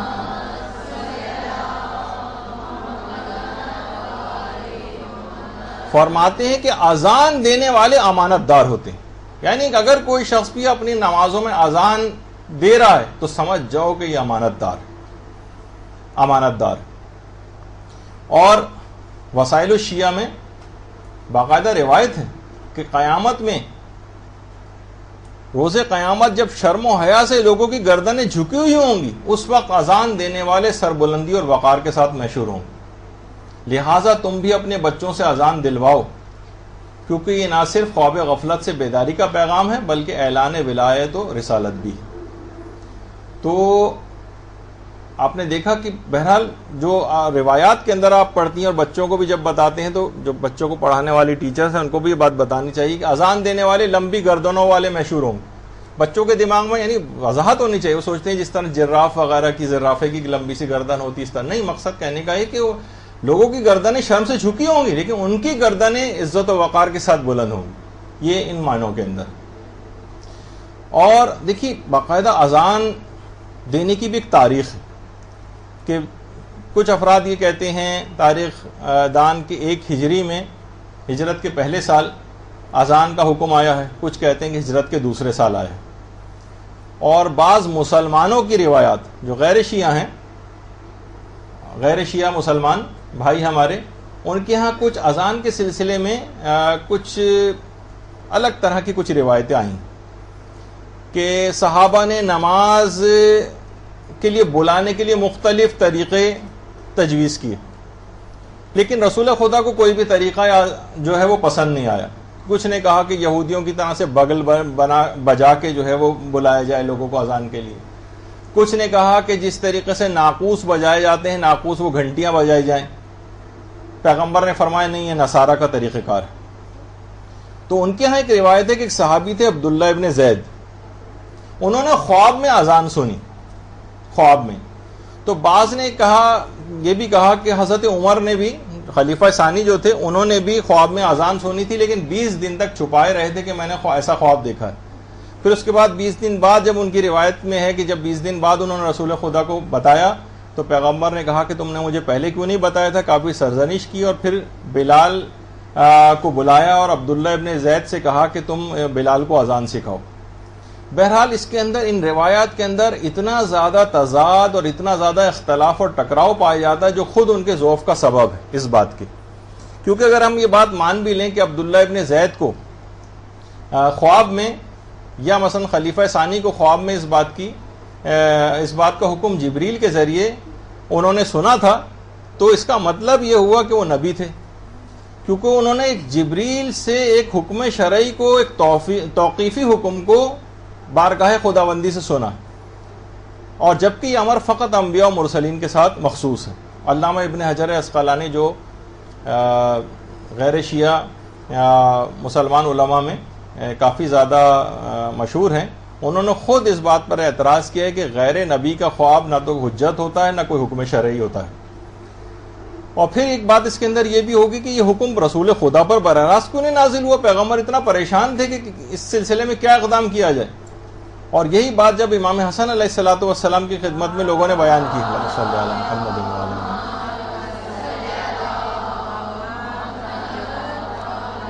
کہ اذان کی ابتدا کے سلسلے میں لوگوں نے کہا کہ عبداللہ ابن زید نے اس طرح سے اذان خواب میں سنی، تو امام حسن نے جملہ ارشاد فرمایا تھا کہ اذان کی عظمت اس افسانے سے کہیں بالاتر ہے۔ اور شیعت کا جو نظریہ اس سلسلے میں بالکل واضح ہے کہ پیغمبر اسلام جب سفر معراج پر تشریف لے گئے تھے مسجد الحرام سے مسجد اقصیٰ، اور مسجد اقصیٰ میں وہ مقام جہاں سے پیغمبر آسمانوں میں تشریف لے گئے، یہ وہ مقام ہے آپ کے سامنے۔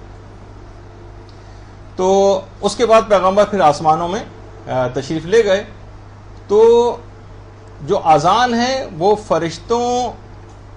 اور جبریل کی زمانی پیغمبر نے سنی تھی، اور ہمارے چھٹے امام سے جو باقاعدہ روایت بھی اس سلسلے میں صحیح سند کے ساتھ، اللہم صلی علی محمد،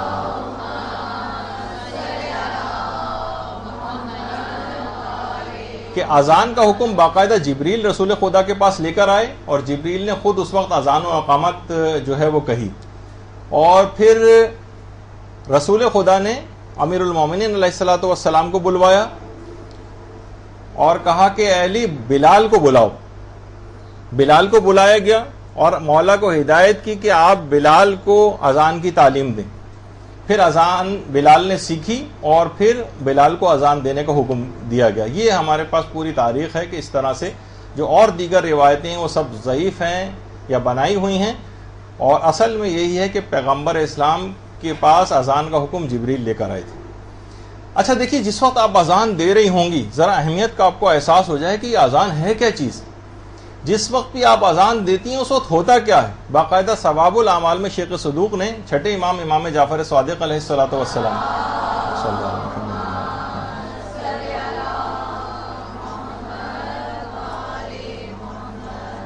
کہ جو شخص بھی اذان و اقامت کے ساتھ نماز پڑھتا ہے، اذان بھی دیتا ہے اور اقامت بھی، تو ملائکہ کی 2 صفیں اس کے پیچھے آ کر کھڑی ہو جاتی ہیں، اور اگر فقط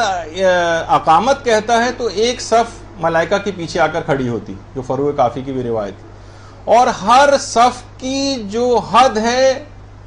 وہ کم سے کم اس کا فاصلہ اتنی بڑی وہ صف ہے کہ جو کہ مشرق اور مغرب کے درمیان فاصلہ، جو فرشتوں کی صف آ کر کھڑی ہوتی، اور زیادہ سے زیادہ اتنا ہے کہ جتنا زمین اور آسمان کے درمیان فاصلہ. اور باقاعدہ وسائل الشیعہ میں ہے کہ اگر کوئی شخص اقامت دیتا ہے تو ایک فرشتہ اس کے پیچھے آ کر دائیں طرف آ کر کھڑا ہو جاتا ہے اور ایک بائیں طرف آ کر کھڑا ہو جاتا ہے. اچھا، کچھ میں اتنے زیادہ بڑی تعداد کا تذکرہ ہے، کچھ میں ایک ایک فرشتے کا تذکرہ ہے. تو امام خمینی نے یہ بات ارشاد فرمائی کہ اختلاف روایت جو اس سلسلے میں فرشتوں کی تعداد کا ہے، ہو سکتا ہے کہ یہ جو ہے نماز گزار کی معرفت اور خلوص کے اختلاف پر مبنی ہو، یعنی جتنا جس کا مقام اور مرتبہ ہے اس کے مطابق فرشتوں کی تعداد اس کے پیچھے آ کر کھڑی ہوگی. اور جس وقت وہ شخص اذان اور اقامت دے رہا ہوتا ہے کوئی شخص، تو وہ فرشتوں کا امام بن جاتا ہے، امام جماعت. اب اس کو امام خمینی نے کہا ہے کہ اب اسے چاہیے کہ اس بات کو تائید الہی سمجھے اور خدا سے اس نسبت کا اپنے احترام کرے. اب وہ گناہوں میں مبتلا نہ ہو کہ اب اس کا مقام اور مرتبہ ایسا ہے کہ فرشتے اس کے پیچھے آ کر نماز پڑھنے لگیں، تو اپنے مقام اور مرتبے کو کم نہ کرے. آیت اللہ محمد جواد انصاری حمدانی، جن کا پچھلی دفعہ بھی تذکرہ ہوا تھا کہ جو اپنی نمازوں میں خشوع و خضوع کے سلسلے میں بڑے مشہور تھے، وہ خود فرماتے کہ ایک دفعہ میں ایک مسجد میں داخل ہوا تو میں نے دیکھا کہ ایک بوڑھا شخص اکیلا کھڑا نماز پڑھ رہا ہے. اچھا، یہ تو بہت ہی صاحب معرفت اور عارف علماء میں سے تھے. کہہ رہے ہیں میں نے دیکھا کہ فرشتوں کی صفوں کی صفیں اس کے پیچھے اقتدا کر رہی ہیں، اور اس بوڑھے کو معلوم ہی نہیں ہے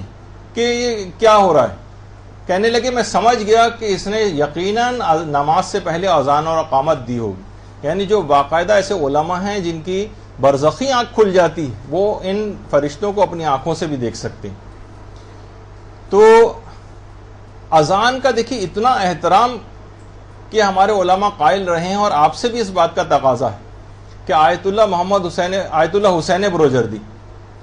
ان کی عادت تھی کہ جب بھی مؤذن کی اذان کی آواز سنتے تھے یہ فوراً روبہ قبلہ ہو جاتے تھے اور بہت غور سے احترام اذان میں اذان سنا کرتے تھے. اور ملا ہادی سبزواری، جن کی شرح منظومہ کے باقاعدہ درس وغیرہ دیے جاتے ہیں، وہ تو اتنا اس بات کے اذان کے احترام کے قائل تھے کہ جب دوران تدریس پڑھا رہے ہوں، کلاس لے رہے ہوں اور اذان کی آواز کان میں آ جائے تو درس کو فوراً روک دیتے تھے اور خود بھی اذان دینے لگتے تھے. اور علماء فرماتے ہیں کہ اذان کا جو اس طرح سے احترام کرتا ہے، ایک چیز بہت عام طور پر ایسے افراد کے سلسلے میں دیکھی گئی ہے کہ جو بھی اذان کا احترام کرتا ہے اس کو موت کے وقت کلمہ پڑھنا ضرور نصیب ہو جاتا ہے. یہ باقاعدہ نوٹ کی گئی ہے بات کہ وہ افراد کے جو اذان کا احترام کرتے ہوں اور تو ان کو ایک یہ فائدہ ان کو ملتا ہے انتقال سے پہلے کہ ان کو کلمہ پڑھنا جو ہے وہ ضرور نصیب ہو جاتا ہے. اور اذان کے احترام میں یہ بات شامل ہے کہ اذان کی آواز سن کر خاموش ہو جائے اور اذان کے کلمات کو دہرائے، اور اس کے بعد کچھ جو مسنون دعائیں ہیں وہ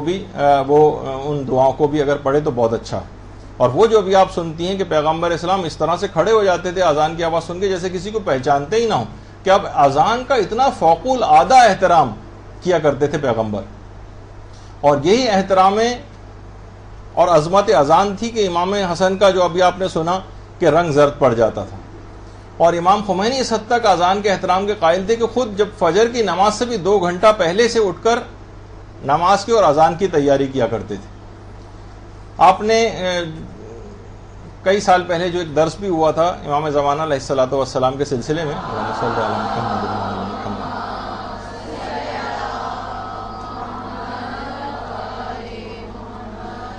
اس میں زبیدہ خاتون کا تذکرہ بھی آیا تھا. زبیدہ خاتون وہ ہیں جو ہارون رشید عباسی کی بیوی تھیں،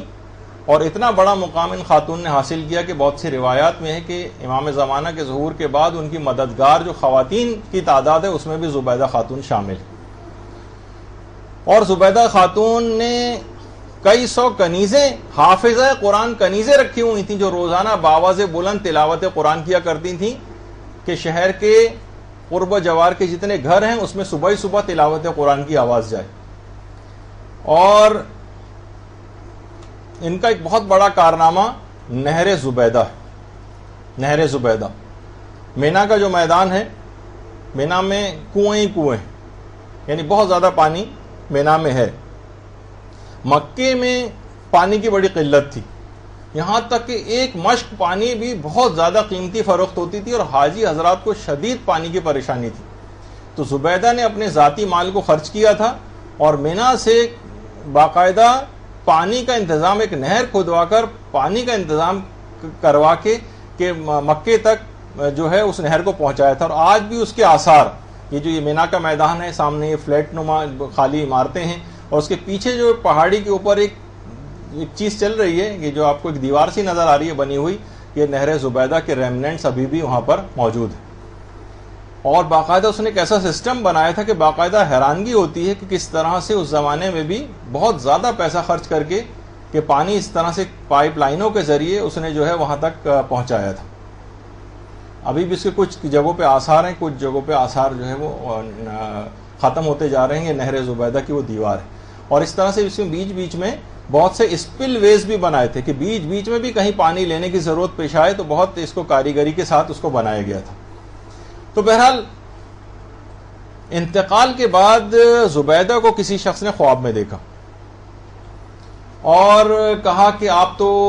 کی تو اتنی زیادہ خدمات ہیں، آپ نے تو حاجیوں کے لیے نہر کھدوائی ہے، آپ کا تو انجام یقیناً بخیر ہوا ہوگا، مخلوق خدا کو آپ نے کتنا فائدہ پہنچایا،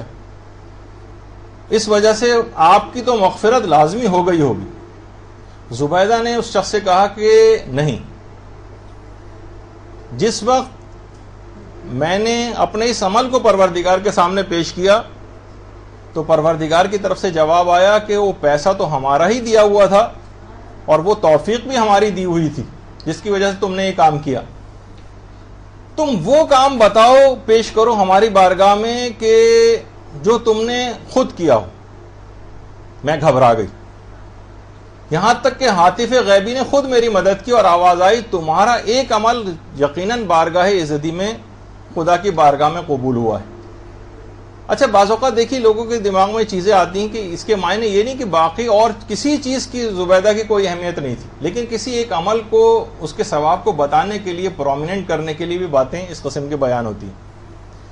ایک عمل تمہارا بارگاہ خداوندی میں قبول ہوا ہے، وہ یہ کہ جب تم بہت بھوکی تھی ایک وقت میں اور کھانا تمہارے سامنے آیا تھا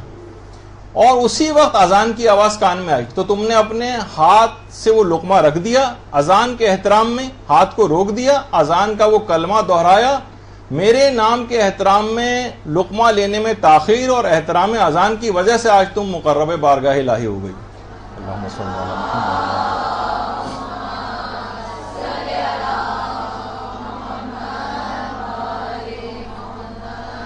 تو آپ نے دیکھا کہ خود اس اذان کا احترام، خود جو دینے کا ثواب ہے وہ تو بھی آپ نے سنا، صرف اس کا اتنا احترام کہ صرف اس کے الفاظ کو اس انداز سے دہرانا جس کا ثواب بھی آگے چل کر تذکرہ بھی ہوگا.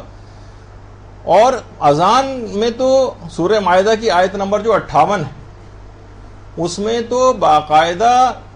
ایسے افراد جو اذان کا مذاق اڑاتے تھے ان کی مذمت بھی آئی کہ جب تم اذان کی آواز ان کی طرف بلند ہوتی ہے، جب اذان دی جاتی ہے تو یہ افراد اس کو مذاق اور کھیل بنا لیتے ہیں، یہ اس کو مذاق اور کھیل بنا لیتے ہیں. اور کیونکہ یہ انتہائی بے عقل قوم ہے، یعنی اذان کی آواز کو مذاق اور کھیل بنانا، اور اس کا اتنا زیادہ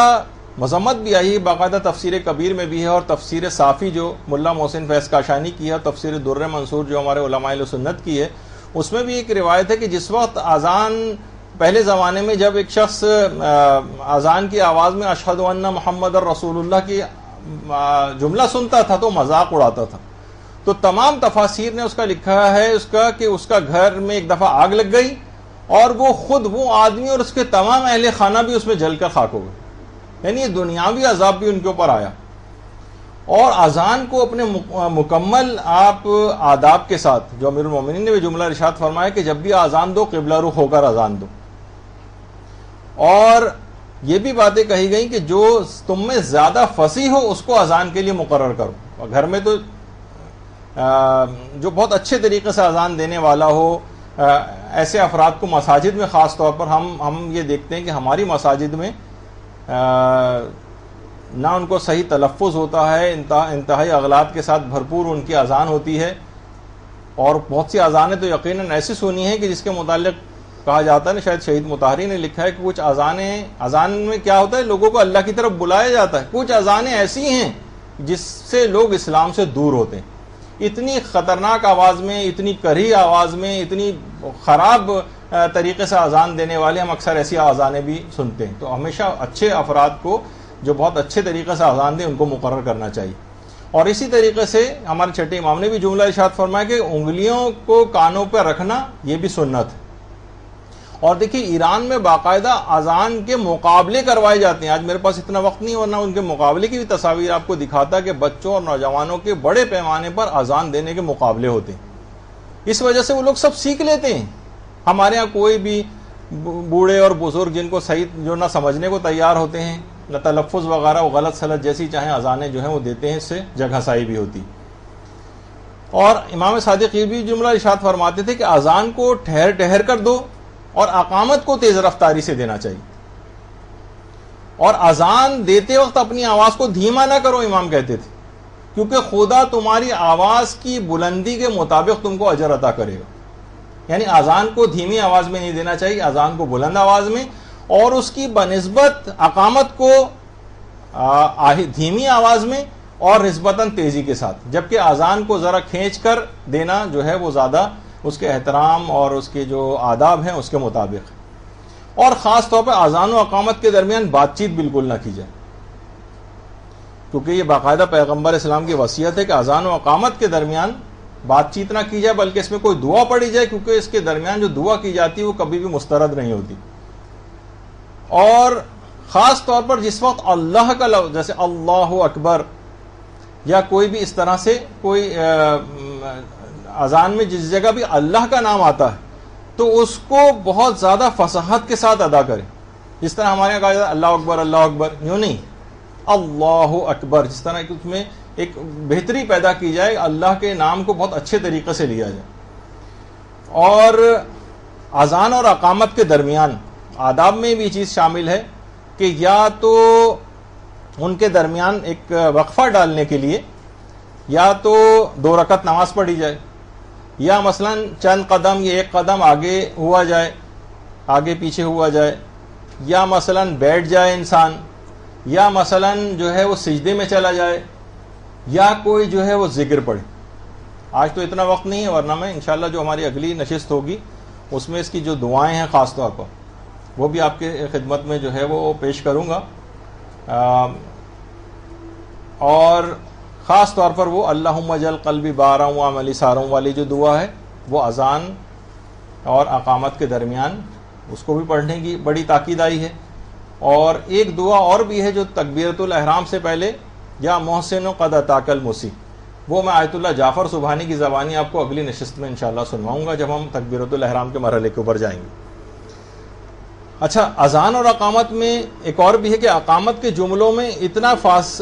فاصلہ نہیں دینا چاہیے جتنا اذان میں عام طور پہ دیا جاتا ہے، کیونکہ اذان ذرا ٹھہر ٹھہر کر اور لمبا کر کے جو ہے دی جاتی ہے، اور اذان کے جملوں میں اقامت کے جملوں میں ذرا کم فاصلہ ہو اور تیز رفتاری کے ساتھ اقامت دی جائے. اور جس وقت اذان اور اقامت کے درمیان آپ سجدے میں جائیں تو ایک چھوٹی سی صرف ایک دعا ہے، ایک بہت چھوٹی سی، رب لکا سجدت خاضعا خاشعا ذلیلا، یہ کہ پروردگار میں بہت خشوع و خضوع اور ذلت کے ساتھ تجھے سجدہ کر رہا ہوں. صرف اتنی سی ایک دعا سجدے میں جا کر پڑھ لی جائے تو اس کا اتنا زیادہ اس کا فائدہ بتایا گیا کہ پروردگار اس وقت فرشتوں سے باقاعدہ مخاطب ہوتا کہ تم گواہ رہنا کہ میں نے اپنی عزت و جلال کی قسم کھا کے کہتا ہوں کہ میں مومنوں کے دل میں اس کی محبت کو راسخ کر دوں گا اور منافقوں کے دل میں اس کی ہیبت قرار دے دوں گا. مومن کی خود ایک ایسی ہیبت کافروں کے، اب جس طرح سے ہم دیکھتے ہیں کہ ہمارا کوئی خوف اور ڈر جو ہے لوگوں کے اس سے نکل گیا، ورنہ مومن خود ایک ایسا باوقار اور ایک ہیبت اس کے اندر ہوتی ہے. جیسے کہ روایات میں بھی ملتا ہے کہ امام زمانہ علیہ السلام جس وقت ظہور کریں گے، اللہم صلی علی محمد و علی محمد، بہت دور دور تک ان کے لشکر کے جو افراد ہوں گے ان کی ہیبت لوگوں کے دلوں پر ہوگی. یہ خاص ایک ایسا خوف ان کے لوگوں کے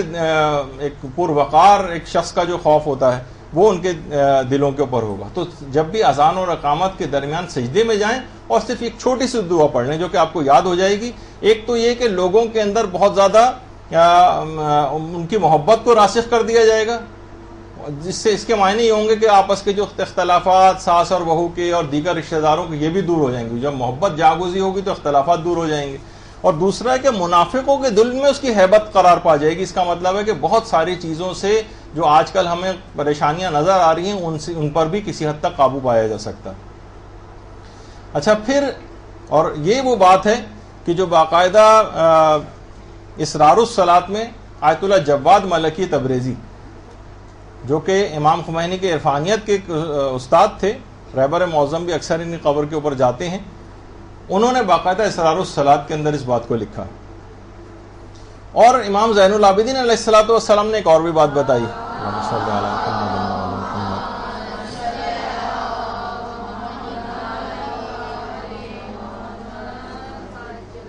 کہ رسول اللہ جب بھی مؤذن کی آواز سنتے تھے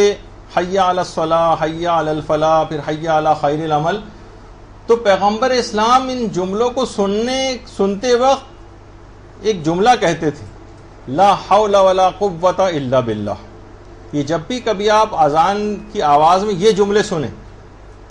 حی علی الصلاۃ حی علی الفلاح اور حی علی خیر العمل, یہ جب بھی پیغمبر سنتے تھے, ہمارے چوتھے امام فرماتے ہیں وہ کہتے تھے لا حول ولا قوت الا باللہ, بحر الانوار کی جو روایت. تو دیکھیے اذان کا ایک بڑی عجیب و غریب چیز ہے, اس کا ایک فلسفہ ہے کہ پیغمبر نے یہ جملہ ارشاد فرمایا کہ یہ مختلف حالات کی شبیہ ہے جو اذان ہے. کہ اذان سب سے پہلے تو سور جو پھونکی جائے گی نا, اس پہلی سور کی شبیہ جب سب لوگ مر جائیں گے. اور پھر پیغمبر نے فرمایا کہ اذان کے بعد سجدے میں جانا یا بیٹھنا اس کو بھی مستحب جو قرار دیا گیا ہے, تاکہ جس طرح سے ہم اسی مٹی میں واپسی کی طرف کا اشارہ.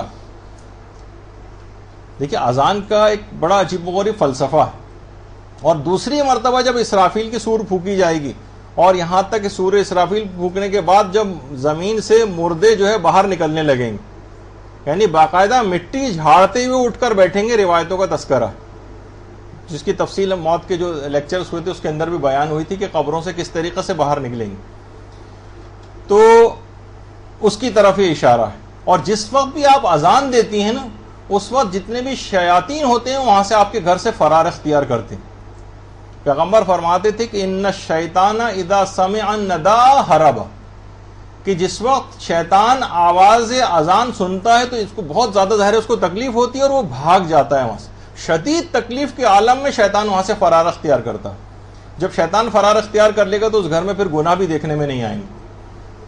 اور جس وقت مؤذن اذان کی آواز بلند کرتا ہے, چاہے وہ آپ اپنے گھر میں کر رہی ہوں, تو اس کے لیے دروازے آسمان کے جو کھلنے لگتے ہیں,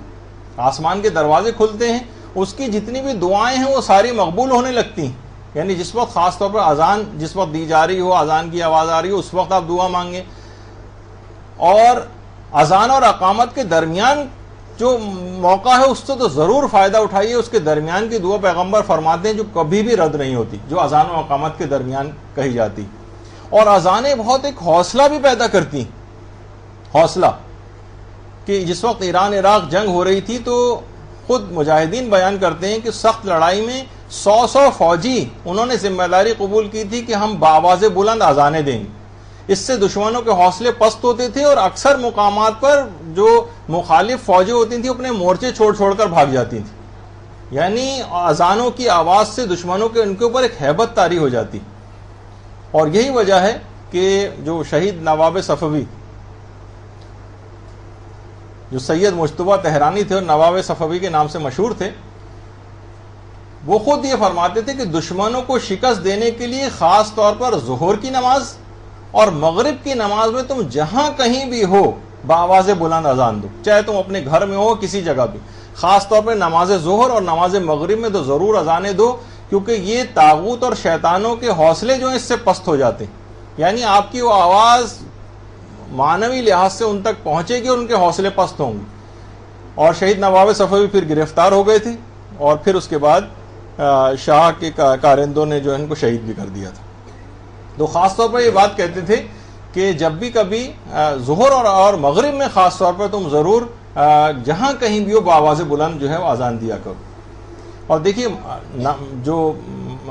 اذان ہے اس کی بڑی یہ تاکید ہے اور تاکیدی مستحب ہے. اور البتہ یہ بھی ہے کہ ہم اذان کو ترک بھی کر سکتے ہیں, اقامت کو ترک بھی کر سکتے ہیں اور ڈائریکٹ بھی نماز پڑھ سکتے ہیں. اور کبھی کبھار تو اذان و اقامت کا دینا حرام بھی ہو جاتا ہے کہ اگر وقت بہت تنگ ہے, یعنی اگر بالکل اذان نماز نکلی جا رہی ہے اور قضا ہو رہی ہے تو اس وقت اذان و اقامت آپ نہیں کہیں. اور جو جہاں تک مسجد کی اذان کا تعلق ہے, اس کا کوئی بھی تعلق جو ہے آپ کی نماز سے نہیں. مسجد میں چاہے اذان نہیں ہو تب بھی آپ نماز پڑھ سکتی ہیں. مسجد میں اذان جاری ہے تو اس کے ختم ہونے کا انتظار کرنا بھی آپ پر ضروری نہیں ہے.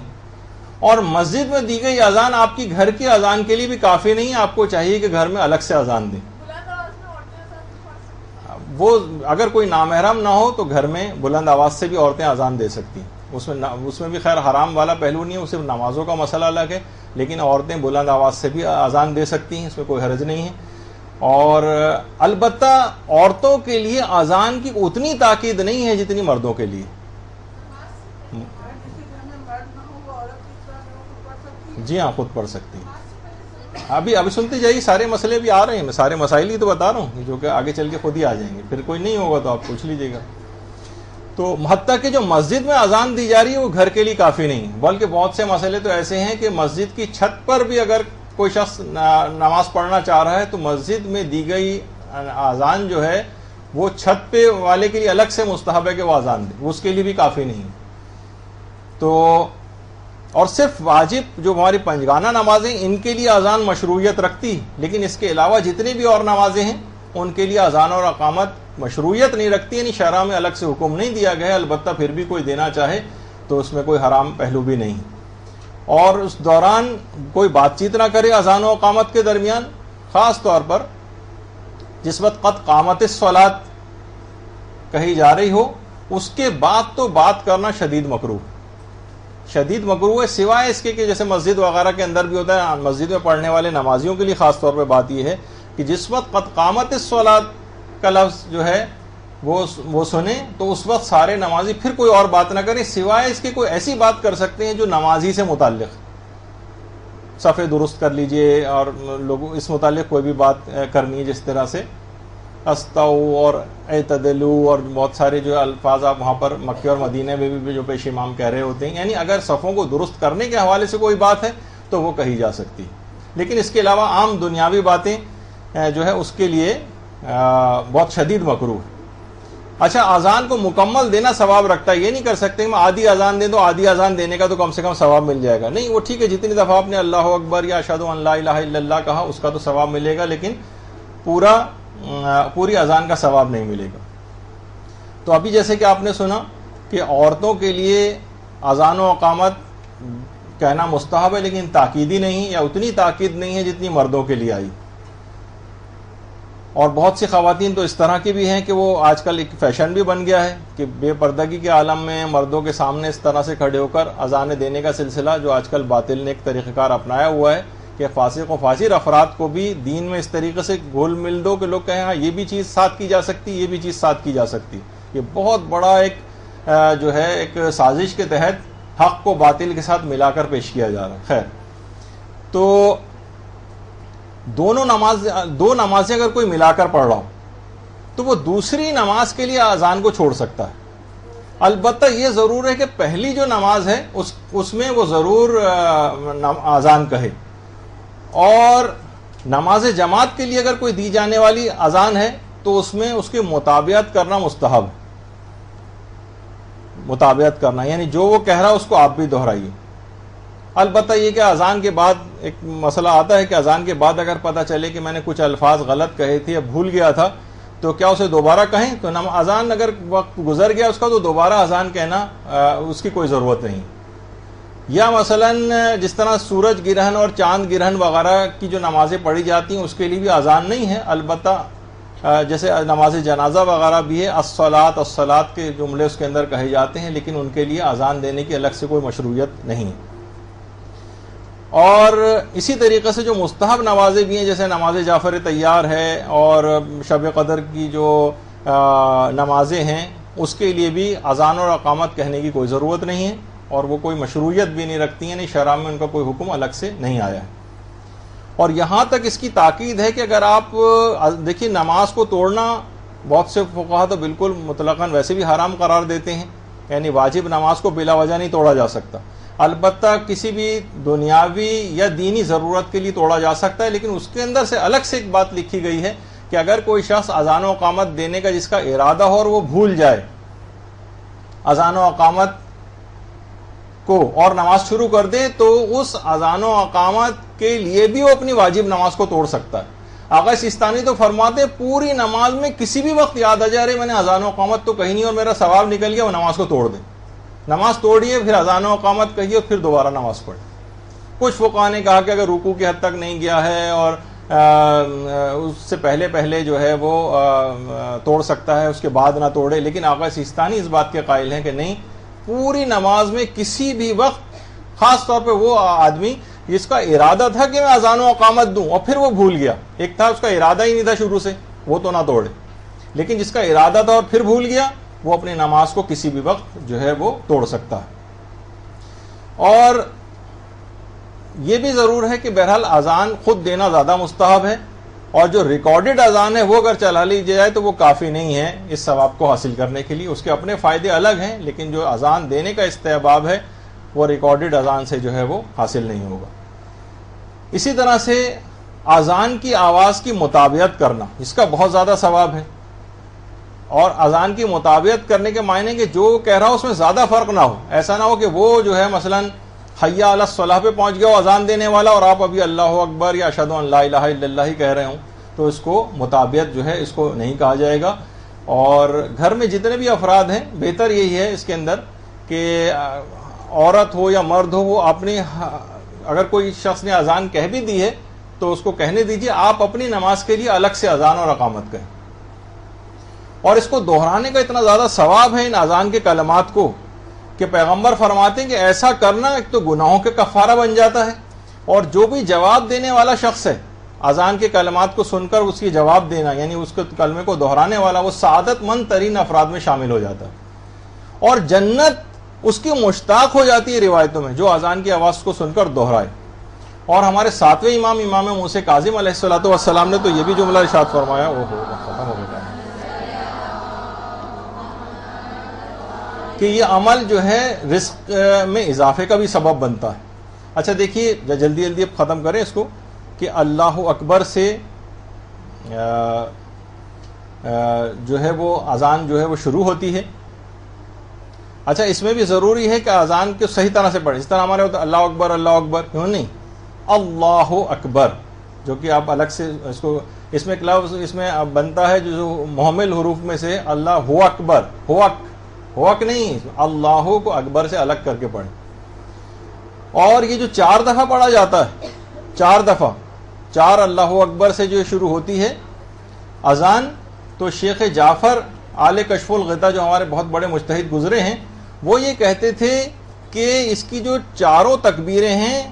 ان کے الگ الگ معنی اور فلسفے ہیں۔ پہلی تکبیر جو ہے غافلوں کی تنبیہ کے لیے ہوتی، دوسری تکبیر بھولنے والوں کی یاد دہانی کے لیے ہوتی، تیسری تکبیر جاہلوں کو سکھانے کے لیے، اور چوتھی تکبیر مصروف اور مشغول لوگوں کو نماز کی طرف بلانے کے لیے ہوتی۔ یعنی یہ جو ایسا نہیں کہ سب بس اس کی بلا وجہ تکرار ہے، اس کے الگ الگ فائدے ہیں۔ اور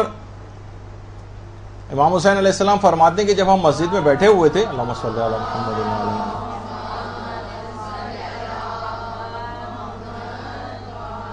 تو مؤذن کے اذان کی آواز آئی اور جب اس نے کہا اللہ اکبر تو امیر المومنین کے ساتھ بیٹھے ہوئے تھے، امیر المومنین نے گریہ کرنا شروع کر دیا، ان کو روتے دیکھ کر ہماری آنکھوں میں بھی آنسو آ گئے۔ اور جس وقت مؤذن نے اذان ختم کی تو امیر المومنین پھر متوجہ ہوئے اور کہا کہ تمہیں پتہ ہے کہ مؤذن کیا کہہ رہا ہے؟ پھر امام نے ہر کلمے کا مقصد بتایا، امام نے فرمایا اگر تمہیں پتہ چل جائے کہ اذان دینے والا کیا کہہ رہا ہے ان کلمات میں تو تم کم ہنسو گے اور زیادہ رو گے. اور پھر ایک طولانی روایت میں اس میں تشریح کی امام نے، اس کا وقت نہیں ہے ابھی. اور امام خمینی بھی فرماتے تھے کہ تکبیرات کی جو تکرار ہے یہ نمازی کے دل میں خدا کی بڑائی اور عظمت اس سے قرار پاتی. اور اتنا بھی بیان نہیں کروں گا، امام خمینی نے تو بہت اس کی تفصیلات جو ہے وہ بتائی ہیں. اور اس جلدی اس میں آگے بڑھا جائے، ابھی اتنا وقت کیونکہ نہیں رہا، کیونکہ اگر کوئی اذان کو اچھے طریقے سے نہ کہے تو مناجات کی جو ایک لذت ہے نا اس سے بھی محروم ہو جاتا ہے. اور خود پروردگار کا جملہ بھی بہت سی اس کے اندر ہے کہ اگر جو غافل دل کے ساتھ اس طرح سے نمازیں پڑھ رہا ہو تو پھر پروردگار بھی اس کے دل سے حلاوت مناجات کو جو ہے وہ نکال لیتا. اور ہر دفعہ جب یہ اللہ اکبر کہہ رہا ہوتا ہے تو ایک ایک پردہ اس کا ہٹتا چلا جاتا ہے اور معراج مومن کا ایک ایک درجہ پاتا چلا جاتا ہے.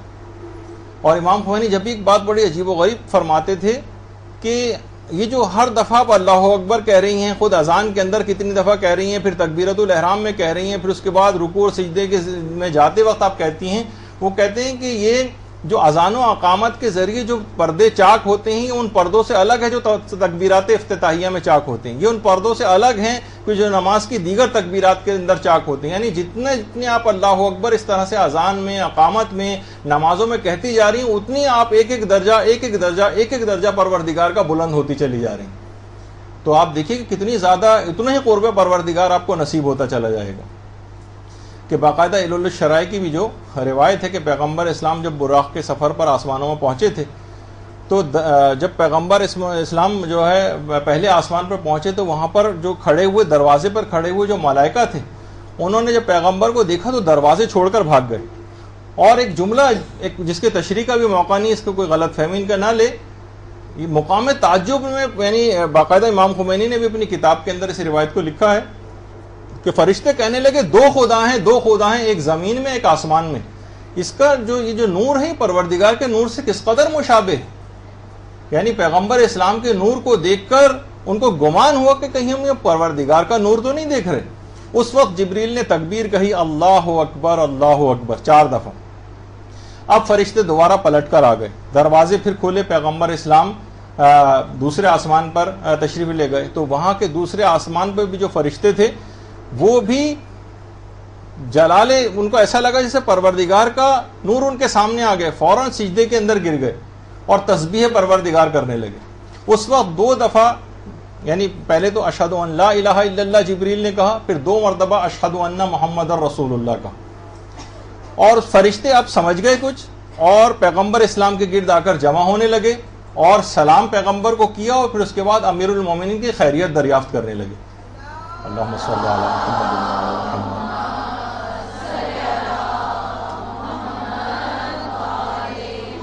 امام خمینی نے لکھا ہے کہ پیغمبر اسلام کے نور کو دیکھ کر انہیں نور الہی کا گمان ہوتا تھا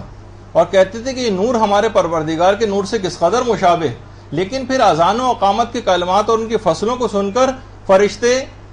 جو ہے وہ سمجھ جاتے تھے اور اس طرح سے آسمانوں کے دروازے پھر کھل جاتے تھے، پردے ہٹ جاتے تھے. اور یہی وجہ ہے کہ امام خمینی فرماتے ہیں کہ سالک کو بھی چاہیے کہ وہ ان شہادتوں کے ذریعے حجابات کو اور پردوں کو چاک کرے تاکہ آسمانوں کے دروازے جو ہے اس کے لیے کھل جائیں اور بغیر کسی رکاوٹ کے اپنے اس مقصد کو حاصل کر لے. اچھا، ہر دفعہ جو گواہیاں دی جاتی ہیں ہر چیز کے اس بات کے لیے آپ نے دیکھا 2 گواہیاں ہیں، جس طرح 2 گواہ پیش کیے جاتے ہیں اس طرح سے یہ 2 گواہیاں بھی ہیں. اس کے بعد ہے اشہد ان لا الہ الا اللہ، اس میں بھی ایک ہے اشہد ان لا الہ الا اللہ بھی پڑھ سکتے ہیں، ان لا الہ الا اللہ بھی پڑھ سکتے ہیں. اور آخر میں ہا کی آواز، ہے کی آواز ضرور نکالی، ورنہ لوگ کہتے ہیں اشہد ان لا الہ الا اللہ نہیں، الا اللہ، ہے کی ہا کی آواز بھی نکالنی. اور اسی طریقے سے پیغمبر اسلام نے فرمایا کہ جو بھی مؤذن جس وقت یہ بات کہتا ہے اشہد ان لا الہ الا اللہ تو 90,000 فرشتے اس پر درود بھیجتے ہیں اور وہ اس اللہم صلی علی محمد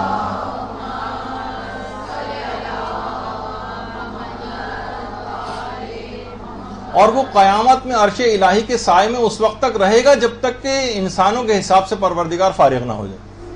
اشہد ان لا الہ الا اللہ اس طرح جس وقت آپ کہتی ہیں 90,000 فرشتے آپ پر درود بھیجیں گے. اسی طرح سے اشہد ان محمد الرسول اللہ. اچھا اس میں اشہد ان محمد الرسول اللہ، جب کلمہ آپ پڑھتی ہیں تو اس میں ہوتا ہے لا الہ الا اللہ محمد الرسول اللہ، لیکن جب یہاں اشہد ان لگ جاتا ہے تو یہاں پر در پڑھتے ہیں اشہد ان محمد الرسول اللہ. اچھا یہاں پہ بھی رسالت کی گواہی جو اس قدر ضروری کہ دیکھیے پیغمبر اسلام سفر معراج پر گئے تھے، ان کو معراج ملی تھی، سفر معراج سے پھر نماز کا تحفہ لے کر آئے تھے، ہمارے لیے معراج مومن کا باعث تھی. تو علماء فرماتے ہیں کہ پیغمبر کی گواہی اس وجہ سے دی جا رہی کہ آپ کے دامن سے وابستہ ہو کر یہ معراج کا سفر طے ہو سکتا، اور امید ہے کہ پیغمبر اسلام اگر ہمارے دستگیر ہو گئے اس نماز میں تو یقیناً ہمیں یہ معراج حاصل ہو جائے گی. اور یہی وجہ ہے کہ امام خمینی فرماتے تھے کہ سالک جو ہے سیر و سلوک کرنے والا وہ روحانی راستے میں پیغمبر اسلام کا بہت زیادہ محتاج ہے، کیونکہ ایک ناقص ہمیشہ کامل کے ساتھ مل کر ہی ارتباط کر کے ہی کمال حاصل کرتا ہے. جس طرح ریل کے انجن سے وابستہ ہو کر سب سے آخر والا جو ڈبہ ہے وہ بھی بالآخر اپنے منزل مقصود تک پہنچ ہی جاتا ہے. تو انہیں کوئی چھوڑ کر پیغمبر کو یا ائمہ کو چھوڑ کر اگر کوئی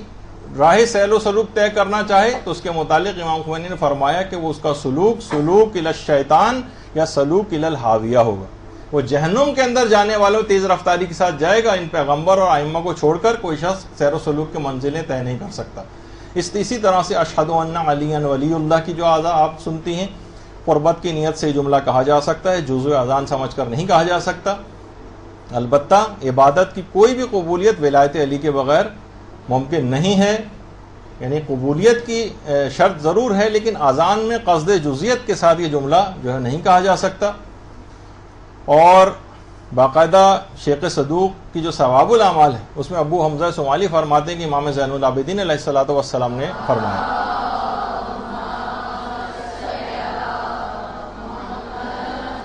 کہ تمام زمینوں میں سب سے زیادہ افضل زمین، امام فرماتے ہیں ہمارے نزدیک رکن اور مقام کا درمیان، مقام ابراہیم اور خانہ کعبہ کا وہ کونا جہاں حجر اسود لگا ہوا، جس کے درمیان میں ہی امام زمانہ آ کر ہم سب سے لوگوں سے بیعت لیں گے. اللہم صلی علی محمد وعلی محمد. امام فرماتے ہیں کہ سب سے زیادہ جو افضل مقام ہے وہ رکن و مقام کے درمیان ہے. اگر کوئی شخص عمر نوح پائے، 950 سال اپنی قوم میں رہے تھے، دنوں میں روزہ رکھے اور راتوں کو عبادت کرے اس مقام پر آ کر رکن و مقام کے درمیان جو سب سے افضل ہے، اور ہماری ولایت کے بغیر خدا سے ملاقات کرے، اس کا کوئی نماز اور روزہ قبول نہیں کیا جائے گا. تو قربتاً الی اللہ کی نیت سے یہ جملہ کہے، قربت کی نیت سے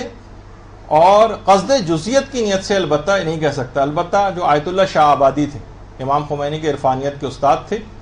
امام خمینی نے اکثر جگہوں پہ لکھا کہ میرے ماں باپ ان پر فدا ہوں. آیت اللہ شاہ آبادی یہ خود فرماتے تھے کہ ولایت کی شہادت خود رسالت کی شہادت کے اندر ہی موجود ہے. ولایت جو ہے وہ باطن رسالت ہے. اور امام خمینی فرماتے تھے کہ میں یہ کہتا ہوں کہ رسالت اور ولایت کی شہادت خود الوہیت کی جو گواہی جو ہے اشہد ان لا الہ الا اللہ اسی کے اندر شامل. اچھا پھر حی علی الصلاۃ، حی علی الفلاح جنہیں حیلات کہا جاتا ہے،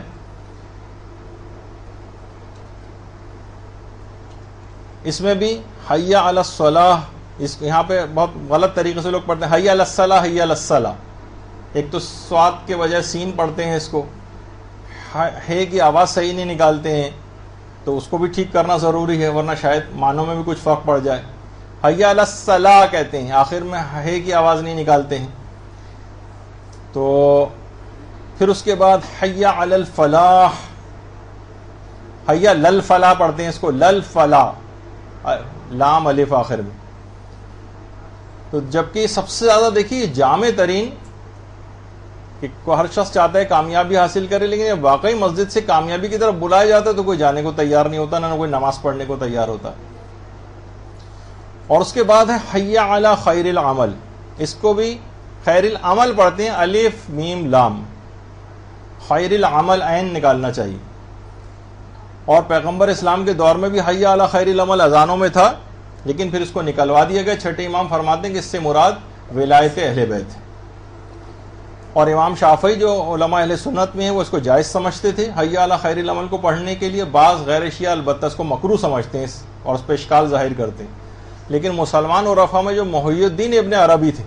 وہ یہ کہتے تھے کہ تمام مصائب نے فقط تعصب کی بنیاد پر اذان سے حی علی خیر العمل کو ترک کرنے پر اجماع کیا، صرف تعصب کی وجہ سے. تو بہرحال پھر اس کے بعد جو 2 تکبیرات کہی جاتی ہیں، اللہ اکبر، پھر 2 دفعہ لا الہ الا اللہ پڑھا جاتا ہے. اور اس طرح آغاز بھی اللہ کے نام سے ہوتا ہے اور اختتام بھی اللہ کے نام پر ہوتا ہے. اور اقامت میں بس فرق یہ ہے کہ 2 دفعہ اللہ اکبر ہوتا ہے اس میں، اذان میں 4 دفعہ. اسی طرح اس میں قد قامت الصلاۃ کا اضافہ ہوتا ہے اور آخر میں لا الہ الا اللہ 1 دفعہ کہا جاتا ہے. اب جو ہے امام خمینی فرماتے تھے کہ اقامت کے بعد انتہا سے زیادہ عجز و انکساری جو ہے وہ اختیار کرنی چاہیے کہ اپنے اعمال کو پروردگار کی بارگاہ میں اپنے آپ کو اور اپنی نیکیوں کو شماری نہ کرے اور خود کو ایک انتہائی معمولی سکے کے برابر بھی اہمیت نہ دے. جب یہ خیال اس کے دل میں مستقر ہو جائے گا اور وہ عنایات الہی سے مستفید ہوگا تو اب یہ سفر معراج پر جانے کے قابل ہو جائے گا. اب اذان اور اقامت اس نے دے دی ہے، اس کے بعد اب اس کو تکبیرۃ الاحرام کہنی. اب اگلی دفعہ سے ہمارا تکبیرۃ الاحرام کے موضوع پر گفتگو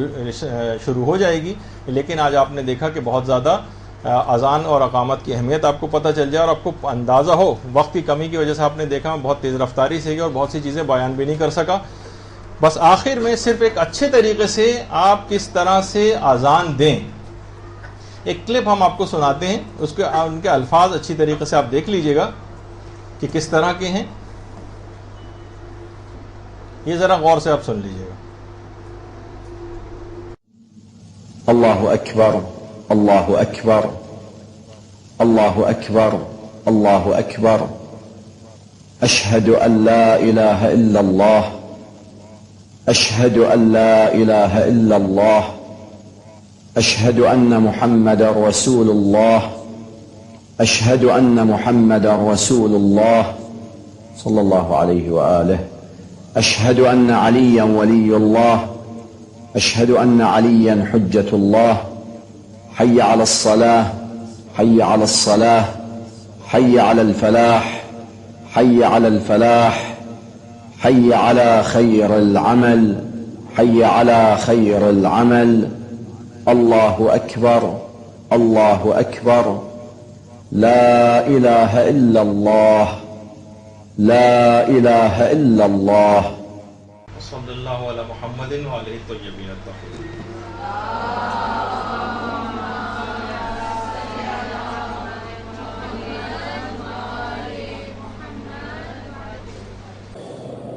بسم الله الرحمن الرحيم. إن الله وملائكته يصلون على النبي يا أيها الذين آمنوا صلوا عليه وسلموا تسليما.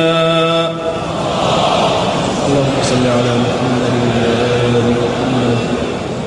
سبحان الله والحمد لله ولا إله إلا الله والله أكبر ولله الحمد.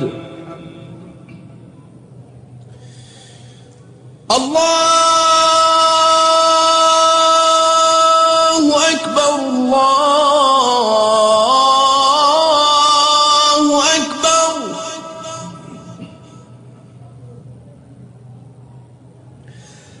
الله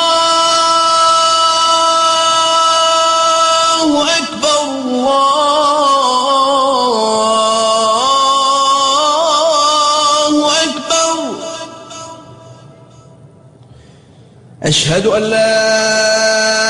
إله إلا الله،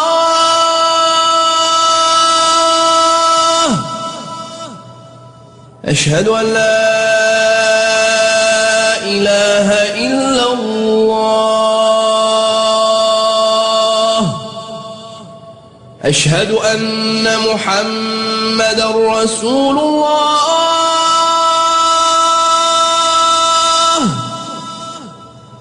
أشهد أن محمد رسول الله. صلى الله عليه وآله وسلم. أشهد أن عليا ولي الله.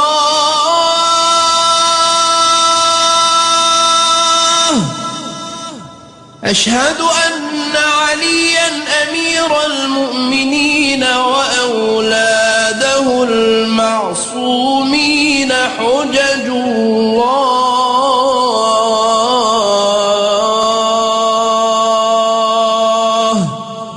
صلوات الله عليهم أجمعين. حي على الصلاة.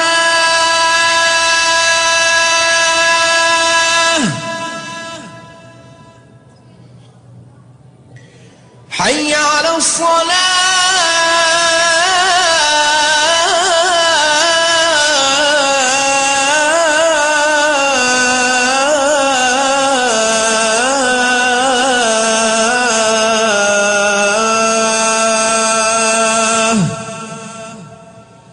حي على الفلاح.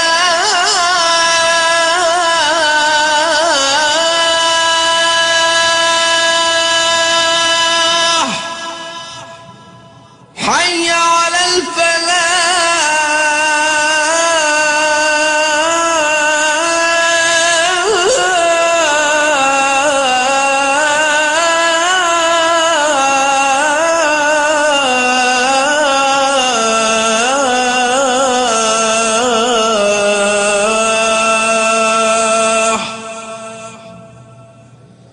حي على خير العمل. حي على خير العمل. الله أكبر الله أكبر. لا إله إلا الله. لا إله إلا الله.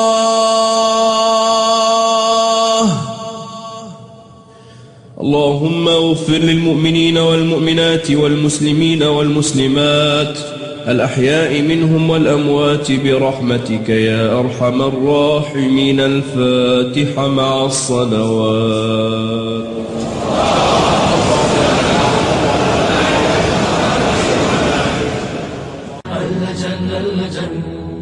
اللجن اللجن يا مولاي اللجن اللجن اللجن اللجن